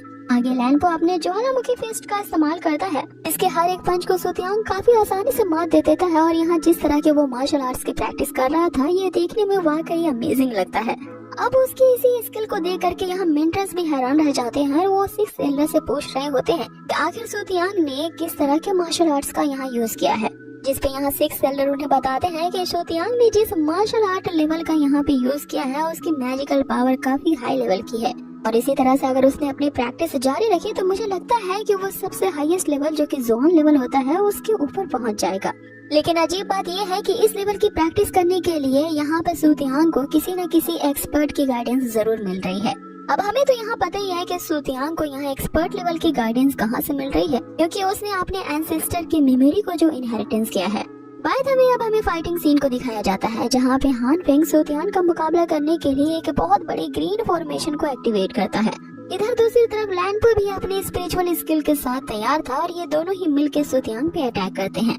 लेकिन हम तभी देखते हैं कि सूतियांग इन दोनों के ही अटैक्स को अपने डुअल मार्शल पावर जो कि फायर एंड आइस की होती है, इसका वो यूज करता है, जिससे हमें लैंपो की हालत दिखाई जाती है कि वो दर्द के मारे कर्रा रहा होता है। आगे यहाँ पे बाकी के जो नए स्टूडेंट्स होते हैं वो सूतियांग को ही सपोर्ट करते हैं। लेकिन सबसे ज्यादा हैरान करने वाली बात ये होती है कि जैसे ही सूतियांग ने अपनी इस स्किल का यूज किया था, वो ऑन द स्पॉट ही वहाँ पे ब्रेक थ्रू कर पाता है नए रिल्म में। क्योंकि पिछले एपिसोड में हमने देखा था कि सूतियांग ने वॉरियर रिल्म को आसानी से ब्रेक थ्रू कर लिया था और अब उसे मार्शल आर्ट के रिल्म में जाने के लिए बस एक ही स्टेप बाकी होता है। अब सूतियांग ने मार्शल स्पिरिट रिल्म में ब्रेक थ्रू कर लिया है। ये देख के यहाँ पे जो मेंटर्स और एल्डर्स होते हैं वो भी हैरान रह जाते हैं। क्योंकि इस रेल्म में ब्रेक थ्रू करने के लिए किसी की फिजिकल विजन बहुत अच्छी होनी चाहिए। आगे सू तियांग यहाँ पे हान बिंग से कह रहा होता है कि तुमने जबकि मुझे ब्रेक थ्रू करवाने में इतनी मेरी मदद की है तो मैं तुम्हें थैंक यू कहता हूँ अपनी सारी की सारी पावर्स तुम पे यूज करके। आगे हम सू तियांग को अपनी फुल पावर के साथ उस पे अटैक करता देखते हैं, जिससे वो हान बिंग तो वही टैब बोल जाता है। लेकिन अब अगली बारी उस लैंडपो की होती है। जैसे ही सू तियांग उस पे अटैक करने का आगे बढ़ता है, उसने अपने आप को तो कवर कर लिया था, लेकिन उस लैंडपो को क्या पता होता है कि उसे पीछे से एक जोरदार किक मिलने वाली है। अब इस तरह से यहाँ पे मार खाने के बाद सू तियांग उन दोनों से कहता है कि अभी सही टाइम है, दोनों हार मान लो। लेकिन हान फेंग अपने अकड़ में आगे सू तियांग के सामने हार मानने से इनकार कर देता है। कि तभी सू तियांग के हम उस स्पेशल क्रिएचर लिंगर को देखते हैं जो कि अपनी जादुई शक्तियों का प्रयोग करता है, जिसके कारण यहाँ हान फेंग और सेनपो दोनों ही झुक जाते हैं सू तियांग के सामने और वो एक ही चीज गिड़गिड़ा रहे होते हैं कि हमें माफ कर दो। अब इतना गिड़गिड़ाते हुए उन्हें देखता हुआ सू तियांग उन पे दया करता है और अब आगे हम उसे देखते हैं कि वो 6 एल्डर के सामने ये जाके कहता है कि अब जबकि मैं यहाँ पे जीत चुका हूँ तो क्या मुझे मेरे वो 2000 रिवॉर्ड पॉइंट्स मिल सकते हैं, जिसपे एल्डर उसे वो 2000 रिवॉर्ड पॉइंट्स दे देते हैं जो कि एक खास तरह के बैच में जाके कलेक्ट हो जाता है। आगे यहाँ एल्डर सू तियांग से कहते हैं कि मुझे उम्मीद है कि आगे जाके तुम हमारे इस एकेडमी का फ्यूचर में काफी नाम रोशन करोगे और इस पूरे कॉन्टिनेंट का न्यू जीनियस जरूर बनोगे। जिसपे सू तियांग के ये कहते हैं कि मैं आपकी उम्मीदों पर खरा उतरूंगा। ये सीन यहीं पे चेंज होता है। अब आगे हमें उसी एकेडमी का एक मार्शल पैवेलियन दिखाया जाता है, जहाँ पे सू तियांग का कोई इंतजार कर रहा होता है। इस लड़की का नाम शाशा है जो कि सू तियांग को जानती है और यहाँ सू तियांग से मिलने के बाद वो काफी इधर उधर की बातें करती है। अब ये साथ में ही उस मार्शल पैवेलियन की तरफ जाते हैं, जहाँ पे पहले से ही 2 और स्टूडेंट्स इनका इंतजार कर रहे होते हैं। उनमें से एक लड़की होती है, वो सू तियांग को मानो ऐसे देख रही होती है कि जैसे वो उसे कच्चे ही चबा जाएगी, क्योंकि उसे सू तियांग का नेचर बिल्कुल भी पसंद नहीं आता। उसे लगता है कि सू तियांग काफी ज्यादा एरोगेंट है और उसके घमंड को तोड़ने के लिए जरूर कोई ना कोई इस एकेडमी में आएगा। अब वे 4 स्टूडेंट वहाँ पे एक ही जगह इकट्ठा होते हैं, जहाँ पे उनका स्वागत 6 एल्डर करते हैं। अब आगे जो 6 एल्डर होते हैं वो सू तियांग से पूछ रहे होते हैं कि क्या तुमने 1 स्टार मार्शल आर्ट्स के रेल्म को अच्छी तरह से समाहित कर लिया है, जिसपे सू तियांग यहाँ पे हाँ में जवाब देता है। अब ये 4 स्टूडेंट ने ये काम पहले ही कर लिया था, इसीलिए 6 एल्डर ने इन चारों को इस मार्शल पैवेलियन में लाया होता है, ताकि वो उनकी पोटेंशियल के अनुसार एक एक मार्शल आर्ट्स को इन्हें चूज करने का मौका दे। वो पैवेलियन काफी ज्यादा बड़ी होती है, जहाँ पे हर तरह के मार्शल आर्ट्स के स्क्रॉल लगे होते हैं। वहाँ पे अलग अलग दिखाए जाने वाले स्क्रॉल में अलग अलग तरह की मार्शल आर्ट्स की टेक्निक होती है, जिसपे शाशा यहाँ 6 एल्डर से पूछती है कि इस मार्शल आर्ट पैवेलियन में क्या कोई ऐसा मार्शल आर्ट्स है जो कि एडवांस लेवल का है, जिसपे एल्डर उसे बताते हैं कि अगर तुम्हें एडवांस लेवल का मार्शल आर्ट्स को लर्न करना है तो फिर तुम्हें बहुत सारे पॉइंट्स को इकट्ठा करने होंगे और फिर उन इकट्ठा किए हुए पॉइंट्स को तुम्हें ज़ेनबॉ पैवेलियन में जाके रिडीम करवाना होगा और ऐसा करने के बाद ही तुम्हें एडवांस लेवल के मार्शल स्क्रॉल मिल सकते हैं। लेकिन याद रखना, उन पॉइंट्स को अर्न करना इतना भी ज्यादा आसान नहीं है, क्योंकि उन पॉइंट्स को अर्न करने के लिए तुम्हें जुआन लेवल के मार्शल आर्ट्स के साथ उसे एक्सचेंज करवाना होगा। अब बहुत सारे डिसिपल्स ऐसा कर चुके हैं, लेकिन सभी को उन पॉइंट्स को अर्न करने में कम से कम 1 साल का वक्त लग जाता है। अब यहाँ 1 साल का वक्त सुनते ही हमें सू तियांग को दिखाया जाता है, मानो को वो सोच रहा होता है कि 1 साल तो काफी लंबा टाइम है, क्योंकि मुझे किसी भी तरह से इन पॉइंट्स को जल्द से जल्द अर्न करना होगा, क्योंकि वो फैमिली कंपटीशन जल्द ही शुरू होने वाला है, जहां उसे अपने फादर की जान बचाने के लिए उस कंपटीशन को जीतना ही होगा। अब उसके इसी निश्चय के साथ गाइस ये एपिसोड को यही फिनिश कर दिया जाता है। नेक्स्ट एपिसोड की शुरुआत होती है और हम देखते हैं देखा था जो सू तियांग होता है उसके साथ साथ 3 और डिसिपल्स को चुना जाता है, जिन्हें 6 एल्डर अपने साथ मार्शल पैवेलियन में ले जाते हैं। अब सिर्फ इन 4 नए डिसिपल्स में ही इतनी एबिलिटी होती है जिन्हें वो अपॉर्चुनिटी दी जा रही थी। अब वो अपॉर्चुनिटी क्या होती है ये हमें आगे एपिसोड में पता चलेगा। अब एपिसोड की शुरुआत होती है जहां हम शाशा को 6 एल्डर से पूछता हुआ देखते हैं कि आखिर इस सुजाको एकेडमी में कितने सारे कोर डिसिपल्स हैं। अब जैसा कि हम लोगों को पता है कि सुजाको एकेडमी एक बहुत ही हाई लेवल की बड़ी सी मार्शल एकेडमी है, जिसमें अलग अलग ब्रांचेस होते हैं और सू तियांग के साथ ये जो 3 डिसिपल आए होते हैं वो लैंडहाउ मेंशन से बिलोंग करते थे। आगे शाशा के सवाल पे यहाँ 6 एल्डर उसे ये जवाब देते हैं कि इस पूरे सुजाको एकेडमी में मात्र 5 कोर डिसिपल्स ही हैं और अगर तुम्हें कोर डिसिपल बनना है तो तुम्हें पुराने वाले कोर डिसिपल्स को रिप्लेस करना होगा और ये रिप्लेसमेंट साल में 1 बार होती है, जिसके लिए खास तरह का कंपटीशन ऑर्गेनाइज किया जाता है जिसे सभी लोग इन रिव्यू बोलते हैं। इसमें साल भर परफॉर्म किए गए स्टूडेंट्स के जिसके भी रिव्यूज अच्छे होते हैं या जिन्होंने अपने लेवल को ब्रेक थ्रू करने में अच्छा प्रोग्रेस दिखाया है, सिर्फ उन्हीं डिसिपल्स को इस कंपटीशन में भाग लेने का अवसर दिया जाता है। अब आगे सिक्स एल्डर उन्हें उस पैविलियंस की एकदम बीचों बीच सेंटर में ले जाते हैं, जो कि एक खास तरह की डिवाइस होती है। जैसे ही सिक्स एल्डर उसे ऑन करते हैं, वहाँ पे एक फॉर्मेशन क्रिएट होता है और आगे वे सभी लोग उस फॉर्मेशन के अंदर आते हैं और अब टेलीपोर्ट होते हुए एक अलग ही रेल में पहुँचते हैं। अब उन्हें आगे सिक्स एल्डर उस अपॉर्चुनिटी के बारे में बताना शुरू करते हैं। वे सभी एक फ्लोटिंग पत्थर पे सवार होते हैं और एक गोंग नामक माउंटेन क्लिफ की तरफ जाते हैं। अब उसी माउंटेन क्लिफ के बारे में वहाँ एल्डर बताना शुरू करते हैं। ये एक ऐसी एंशिएंट वॉल है जिसके अंदर मार्शल आर्ट्स के ट्रेजर्स भरे हुए हैं और सुजाकू एकेडमी की हर एक ब्रांच के लिए एक अलग से ट्रेजर वाली एंशिएंट वॉल होती है। ये जो दीवार अभी अभी इनके सामने अपीयर हुई है, ये लेनहाओ मेंशन की मार्शल आर्ट ट्रेजर वाली एंशिएंट वॉल है और इस वॉल के अंदर काफी सारे अलग अलग तरह के आर्टिब्यूट्स इम्प्रिंटेड है, जिसे लेने से तुम लोगों को डिफरेंट लेवल के मार्शल आर्ट रिसीव होंगे। तो तुम लोगों को बस उस समय तक वेट करना है जब इस दीवार पे अलग अलग तरह के मार्शल आर्ट्स के आर्टिब्यूट अपीयर ना हो जाएं। जैसे वे अपीयर होते हैं, तुम लोगों को बस एक ही बार चांस मिलेगा उन्हें रिसीव करने का, लेकिन हर एक पर्सन 2 मार्शल आर्ट स्किल से ज्यादा नहीं चूज कर सकता। साथ ही तुम्हें ये याद भी रखना पड़ेगा कि अगर तुमने ये मौका मिस कर दिया तो फिर तुम्हें ये चांस 1 साल के बाद मिलेगा। मीन्स कि वो दीवार साल में एक बार अपीयर होती है, जहाँ पे एक स्टूडेंट अपनी मर्जी के मुताबिक आर्टिब्यूट्स को चूज कर सकता है। बाकी सिक्स एल्डर उन आर्टिब्यूट्स के बारे में बताना शुरू करते हैं, जिसमें जो रेड लाइट वाली आर्टिब्यूट होती है वो फायर से रिलेटेड होती है, वहीं जो ब्लू कलर की आर्टिब्यूट है वो वाटर मार्शल आर्ट है, ग्रीन वाला वुड मार्शल आर्ट स्किल है और वहीं पर्पल कलर का थंडर आर्टिब्यूट मार्शल आर्ट है और लास्टली जो येलो कलर का होता है वो अर्थ मार्शल आर्टिब्यूट है। साथ ही जो तुम्हें बिना कलर के यहाँ पे दिख रहे हैं वो सिर्फ मार्शल आर्ट्स हैं, उनमें कोई आर्टिब्यूट्स नहीं है।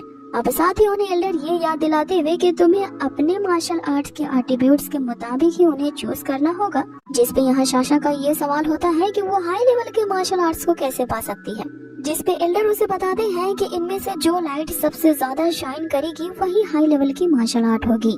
लेकिन तुम्हें याद रखना होगा कि जो अर्थ लेवल के मार्शल आर्ट्स होते हैं वो अपने आप को बीस्ट में ट्रांसफॉर्म कर सकते हैं, इसीलिए उन्हें पाने के लिए तुम्हें अपनी जान को जोखिम में नहीं डालना होगा, क्योंकि जो मार्शल आर्ट्स जितना हाई लेवल का होगा उसे पाना उतना ही ज्यादा डिफिकल्ट होगा। अब आगे टीचर उन्हें ऑल द बेस्ट कहते हुए कि चलो देखते हैं कि तुम सभी किस लेवल के मार्शल आर्ट्स को पा सकते हो। वो एक खास तरह की चाबी यूज करते हैं और उस ट्रेजर वाले एंशिएंट वॉल को ओपन करते हैं, जिसके ओपन होते ही वहाँ पे हमें कई सारे रंग के मार्शल आर्ट्स आर्टिब्यूट्स नजर आते हैं। अब यहाँ जो सोतियांग होता है वो सोच रहा होता है कि उसने अपने एंसेस्टर की मेमोरी से इतना तो लर्न कर लिया है कि इस तरह की कॉम्प्लिकेटेड मार्शल आर्टिब्यूट्स को कैसे कैप्चर करते हैं, लेकिन उसकी प्रॉब्लम ये होती है कि अभी जो उसकी बॉडी है वो उसने मात्र 2 लेवल के ही रेल्म्स को ब्रेक थ्रू किया है, जिसके कारण वो हाई लेवल के तो आर्टिब्यूट्स नहीं ले सकता और अपनी इनिशियल स्टेज को ही प्रैक्टिस करते हुए उसे संतुष्ट होना पड़ेगा। अब आगे हम उस लड़की को देखते हैं जो कि सबसे पहले उस येलो आर्टिब्यूट को पकड़ने के लिए जाती है, लेकिन जैसा कि एल्डर ने बताया था उन्हें पकड़ना काफी ज्यादा डिफिकल्ट होगा और वो इसमें नाकाम रह जाती है। कि अब आगे उन आर्टिब्यूट्स को पिकअप करने के लिए शाशा पहल करती है और यहाँ पे सोतियांग उसे एक टिप देता है कि तुम्हें उन आर्टिब्यूट्स के टेल पे अटैक करना होगा, तभी तुम इन्हें कैप्चर कर पाओगी। शाशा ऐसा ही करती है, जिसके कारण उसे कोई आर्टिब्यूट तो हाथ नहीं लगता, बस एक लो ग्रेड की मिस्टीरियस स्किल उसके हाथ लगती है। अब आगे बारी बारी से सभी ट्राई करते हैं और अब सोतियांग की बारी आती है और वो भी एक ऐसी लाइट पिकअप करता है जिसमें कोई भी रंग नहीं था, मतलब वो नॉन आर्टिब्यूट सिलेक्ट करता है, जो कि एक मिडिल लेवल की मिस्टीरियस मार्शल स्किल होती है। कि इतने में वहाँ पे उस क्लिफ पे एक दरार पड़ता है और उसके अंदर से हम एक अर्थ आर्टिब्यूट वाले स्नेक को निकलता देखते हैं। अब जैसा कि एल्डर ने बताया था कि सिर्फ अर्थ आर्टिब्यूट ही अपने आप को बीस्ट के फॉर्म में ट्रांसफॉर्म कर सकता है। अब वो ट्रांसपेरेंट स्नेक जो है इन पे अटैक करने के लिए उतारू हो जाता है। तभी हम उस लड़की को देखते हैं जिसके पास अब तक कोई आर्टिब्यूट्स नहीं लगे थे और वो इस अर्थ लेवल वाले आर्टिब्यूट को कैप्चर करना चाहती थी। यहाँ पे वो उस पे अटैक तो करती है लेकिन नाकाम रहती है कि तभी उसका जो दोस्त वो बंदा होता है वो भी यहाँ उसका साथ देने आ जाता है, लेकिन इन दोनों की काफी कोशिशों के बाद भी वे इसे कैप्चर नहीं कर पाते। वो स्नेक बीस्ट अब इन्हें हर्ट कर देता है, जिसे देखते ही सोतियांग इसका सामना करने के लिए अपनी गोल्डन स्पिरिट को एक्टिवेट करता है। और अब आगे हम यहाँ देखते हैं कि सोतियांग की गोल्डन स्पिरिट और वो स्नेक बीस्ट की पावर एक दूसरे से टकराती है और अब सोतियांग ने उस अर्थ लेवल के मार्शल स्किल को कैप्चर कर लिया था। अब उस स्किल को एक्वायर करने के बाद सोतियांग को एक जेड स्लिप मिलता है जो उसे बताता है कि हालांकि वो बीस्ट काफी ज्यादा पावरफुल था, लेकिन वो फिर भी एक लो ग्रेड का अर्थली स्किल है जिसका यूज करके सुतियांग अपनी कल्टीवेशन टेक्निक की प्रैक्टिस करेगा तो उसे जेड आइस स्नेक हैंड की टेक्निक मिलेगी, जिसपे एल्डर उसे बताते हैं कि वो आइस स्नेक हैंड की जो टेक्निक है वो हमारे ही मार्शल पैविलियन की 6 टेक्निक में से एक है। और मुझे इसकी कोई उम्मीद नहीं थी कि ये तुम्हें मिल जाएगी, लेकिन बस याद रखना कि उस स्नेक हैंड की प्रैक्टिस करना काफी ज्यादा डिफिकल्ट है। तुम इसे आसानी से रिफाइन नहीं कर पाओगे, क्योंकि उस जेड स्लिप के ज्ञान को एक्वायर करने के लिए तुम्हें कई दिन और रात लग सकते हैं।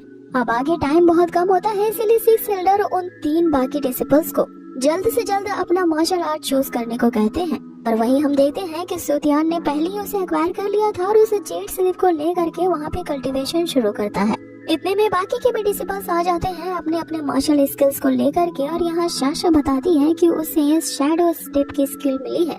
वहीं उस दूसरी लड़की को भी थिक अर्थ टेक्निक की स्पिरिचुअल मार्शल आर्ट की स्किल हाथ लगती है, और उस बंदे को भी आइस लेवल की स्पिरिट स्किल हाथ लगती है। लेकिन किसी को भी सिवाय सुतियांग के वो अलग अलग रंगों के एट्रीब्यूट्स हाथ नहीं लगते। इससे वे निराश हो जाते हैं, लेकिन अचानक से उस वातावरण में कोल्डनेस फैल जाती है। अब ये कोल्डनेस इसलिए फैली होती है क्योंकि सुतियांग ने उस जेड स्लिप को आसानी से रिफाइन कर लिया था। यहाँ वो अपने नए मिले पावर जो कि आइस स्नेक हैंड के स्किल को यूज करता है, इसे यूज करते ही हम पूरे उस क्लिप को देखते हैं कि वो आइस में ट्रांसफॉर्म हो जाती है। जिसमें सुतियांग एल्डर से कहता है कि इस स्किल को इतना ज्यादा मुश्किल रिफाइन करना नहीं था जितना आपने मुझे बताया था।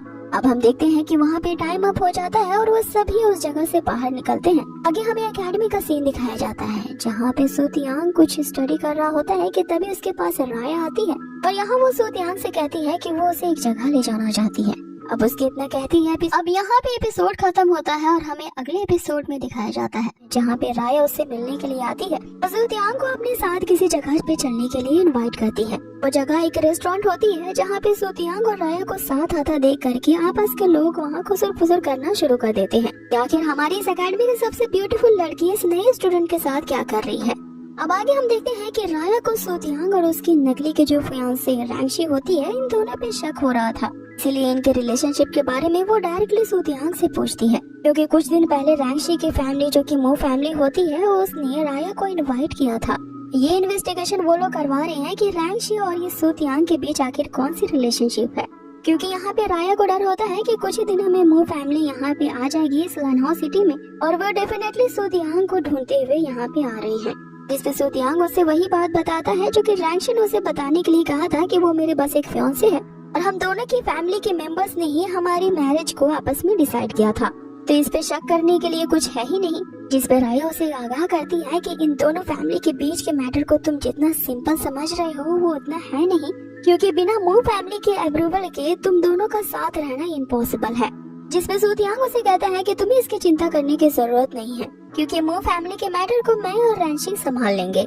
आगे सुतियांग राया से पूछता है क्या इस लैंडहाउ मैंशन में वो किसी ऐसी जगह को जानती है जहाँ पे सोल्स की रिफाइनिंग की जा सके। जिस पे राया उसे बताती है कि यहाँ शॉर्ट सोल मॉन्यूमेंट जैसी एक जगह है जहाँ पे सोल को रिफाइन किया जाता है, लेकिन वहाँ पे अब तक कई सारे लोग जा चुके हैं, इवन कि मैं भी वहाँ पे गई थी, लेकिन उस मॉन्यूमेंट पे ऐसे मिस्टीरियस वर्ड्स लिखे हुए हैं जिनको समझना नामुमकिन है, और बिना उस मिस्टीरियस वर्ड्स को समझे ही कोई भी वहाँ पे अपने सोल को रिफाइन नहीं कर सकता। लेकिन अगर तुम इसमें इंटरेस्टेड हो तो मैं तुम्हें उस मॉन्यूमेंट वाली जगह पे ले जा सकती हूँ। आगे वे लोग उसी मॉन्यूमेंट वाली जगह पे पहुँचते हैं, जहाँ हम एक बड़ी सी तलवार को देखते हैं जो कि पूरी तरह से स्टोन्स की बनी हुई थी और कई सारे जंजीरों में जकड़ी हुई थी। राया उसे बताना शुरू करती है कि इस स्टोन मॉन्यूमेंट पे बहुत ही एंशिएंट लैंग्वेज में कुछ मिस्टीरियस वर्ड्स लिखे हुए हैं। तुम्हें अपनी सोल को रिफाइन करने के लिए इस मॉन्यूमेंट के अंदर जो एंशिएंट पैटर्न्स हैं उसे समझना होगा, लेकिन ये एंशिएंट पैटर्न्स इतने ज्यादा मिस्टीरियस है कि इस पूरे लैंडहाउ मैंशन में बस कुछ ही ऐसे जीनियस हुए हैं जिनको ये समझ में आया है। अब आगे सुतियांग उसे ये कहते हुए कि फिर भी मैं इसे ट्राई करना चाहूंगा, वो वहाँ पे बैठ के कल्टीवेट करने लगता है। यहाँ उसे समझ में आता है कि इस एंशिएंट पैटर्न को समझने के लिए यहाँ पे उसे एक खास तरह का फॉर्मेशन क्रिएट करना होगा, क्योंकि वो फॉर्मेशन बनाने की टेक्निक पूरी तरह से अनसील है, और अगर वो इस फॉर्मेशन की सील को तोड़ने में कामयाब हो जाता है तो फिर उसकी सोल इस स्टोन मॉन्यूमेंट के एकदम अंदर डीप में जा सकती है। अब वो उस फॉर्मेशन को तोड़ने के लिए उसके अंदर लिखे हुए एंशिएंट पैटर्न को समझने की कोशिश करने लगता है, जिससे सारे वर्ड्स हवा में तैरते नजर आते हैं और फिर वो एक फॉर्मेशन बना देते हैं। इधर बैतियान को इतना प्रैक्टिस करते हुए देख जो राया होती है वो पूरी तरह से इससे इम्प्रेस हो चुकी होती है, और यहाँ वो कहीं न कहीं मन ही मन उसे पसंद भी करने लगती है। लेकिन इधर सुतियांग को उस फॉर्मेशन को तोड़ना काफी ज्यादा मुश्किल लग रहा होता है, इसीलिए वो अपनी कल्टीवेशन बीच में ही रोक देता है। और यहाँ अब उन्हें शाम हो जाती है, इसीलिए वो वापस एकेडमी जाने का डिसाइड करते हैं। आगे सुतियांग राया को बताता है कि वो कभी बाद में प्रैक्टिस करेगा क्योंकि अभी काफी लेट हो चुका है। जिसपे अब राया सुतियांग को एक डेट के लिए पूछती है कि अगर तुम कल फ्री हो तो क्या तुम मेरे साथ प्रैक्टिस मार्शल आर्ट्स के बैटल हॉल में चलोगे, क्योंकि वहाँ राया को जाकर के प्रैक्टिस करनी होती है, इसलिए वो सुतियांग को अपने साथ चलने को कहती है। सुतियांग भी यहाँ इस पे एग्री होता है और वो लोग कल 8 बजे मिलने का डिसाइड करते हैं। अब आगे भी दोनों वहाँ से तो चले जाते हैं, लेकिन वापस से सुतियांग आधी रात को फिर से वहाँ पे पहुँचता है क्योंकि उसे नींद नहीं आ रही होती है और वो बार बार उसी फॉर्मेशन के बारे में सोच ही रहा था। अब आगे जैसे ही वो वहाँ पे पहुँचता है, एक और लड़की वहाँ पे कल्टीवेट कर रही थी, जिसे सुतियांग पूरी तरह से इग्नोर करते हुए दूसरी तरफ कल्टीवेट करने लगता है। अब आगे सुतियांग दोबारा से उस स्टोन मॉन्यूमेंट पे लिखे हुए एंशिएंट मिस्ट्री को समझने की कोशिश करने लगता है, जहाँ पे फिर से वो मिस्टीरियस वर्ड्स अपीयर होते हैं। और अब सुतियांग उन्हें समझने के लिए उस फॉर्मेशन के अंदर चला जाता है, जहाँ अब सुतियांग ने उस फॉर्मेशन को तोड़ दिया था और अब उसकी सोल उस मॉन्यूमेंट के अंदर जा चुकी होती है। अब आगे यहाँ सुतियांग उस मॉन्यूमेंट के एकदम टॉप के ऊपर एक लाइट को देखता है, जिससे उसे समझ में आता है कि ये जो लाइट है वो इसकी सोल पावर है। और अब यही सोल पावर सुतियांग की बॉडी के अंदर जाने लगती है, जिसमें सुतियांग के लिए अपने अंदर इतनी सारी एनर्जी को एब्जॉर्ब करना काफी ज्यादा मुश्किल हो जाता है। थोड़ी ही देर बाद हम उस मॉन्यूमेंट के अंदर के हाल को देखते हैं, जो पूरी तरह से उसके अराउंड जो पत्थर होते हैं वो एकदम हिलने लगते हैं और इसके जो सेंटर में जो स्टोन की तलवार रखी होती है वो पूरी तरह से अस्त व्यस्त होने लगती है। लेकिन अब हम सुतियांग की हालत को देखते हैं कि वो काफी स्टेबल होता है और उस शॉट से निकलने हुई सारी एनर्जी को अपने अंदर कामली सप्रेस कर रहा होता है। यहाँ थोड़ी ही देर बाद कल्टीवेट करके उसे पता चलता है कि इस जगह से जो सोल पावर रिलीज हो रही है वो एक ऐसी जगह है जहाँ सोल पावर और भी ज्यादा घना हो जाता है, जिसके कारण उसके अंदर की ये जो सोल पावर है अब काफी ज्यादा इनहेंस हो चुकी है। और इसी इम्प्रूवमेंट के कारण अब सुतियांग जो है अपनी मैजिकल पावर को अचीव करने के लिए बस एक कदम पीछे है। लेकिन इतने में ही अब सुबह हो जाती है और जब सुतियांग की आंखें खुलती है तो उसे अपने सामने वही लड़की नजर आती है, जो कि सुतियांग को काफी खुन्नस भरी नजरों से देख रही होती है, जिसे देखते ही सुतियांग डर जाता है। यहाँ वो लड़की सुतियांग से कहती है कि आखिर तुम किसकी मर्जी से यहाँ पे लेट नाइट प्रैक्टिस कर रहे हो, तुम्हें यहाँ इसके लिए किसने परमिशन दी। जिसपे सुतियांग उसे बताता है कि मैं अपनी मर्जी का मालिक हूँ और जब मैं इसके बारे में सोचते सोचते थक गया तो मैं यहाँ पे प्रैक्टिस करने के लिए चला आया। जिसपे वो लड़की उसे धमकी देते हुए कहती है कि बस एक बात याद रखना, ये जो स्टोन मॉन्यूमेंट है यहाँ पे रात में प्रैक्टिस करने के लिए सिर्फ मेरे पास ही अधिकार है, और फिर अगर उस टाइम तुम मुझे यहाँ पे प्रैक्टिस करते हुए देख गए तो फिर तुम मुझे ब्लेम मत करना कि मैं तुम्हारे साथ इतना बुरा व्यवहार क्यों कर रही हूँ। जिसमें सुतियांग उससे कहता है कि ये तुम्हारे बाप की जागीर है जो मैं यहाँ रात में प्रैक्टिस नहीं कर सकता और सिर्फ तुम ही कर सकती हो। अब ये बात सुनते ही उस लड़की को जबरदस्त गुस्सा आता है और वो सुतियांग पे अटैक करने के लिए उसे पीछे से ही वॉर करती है। लेकिन यहाँ सुतियांग ने उसके अटैक को परख लिया था और आसानी से उसके इस अटैक से बच जाता है। अब आगे इससे पहले कि उन दोनों के बीच ऐसा क्या होता है और यहाँ पे फाइट में कौन जीतता है और फिर वो लोग यहाँ इस जगह में किस तरह से प्रैक्टिस आगे कंटिन्यू करने का डील करते हैं, ये सब कुछ हमें पता चलेगा इसके नेक्स्ट एपिसोड में। साथ ही हमें इसे एंशिएंट मिस्टीरियस मॉन्यूमेंट की भी कहानी पता चलेगी। तो गाइस, इन सारे सवालों का जवाब जानने के लिए इसे हमारे ही चैनल पे आगे कंटिन्यू करना जारी रखिए। बहुत ही जल्द मुलाकात होगी इसके नेक्स्ट अमेजिंग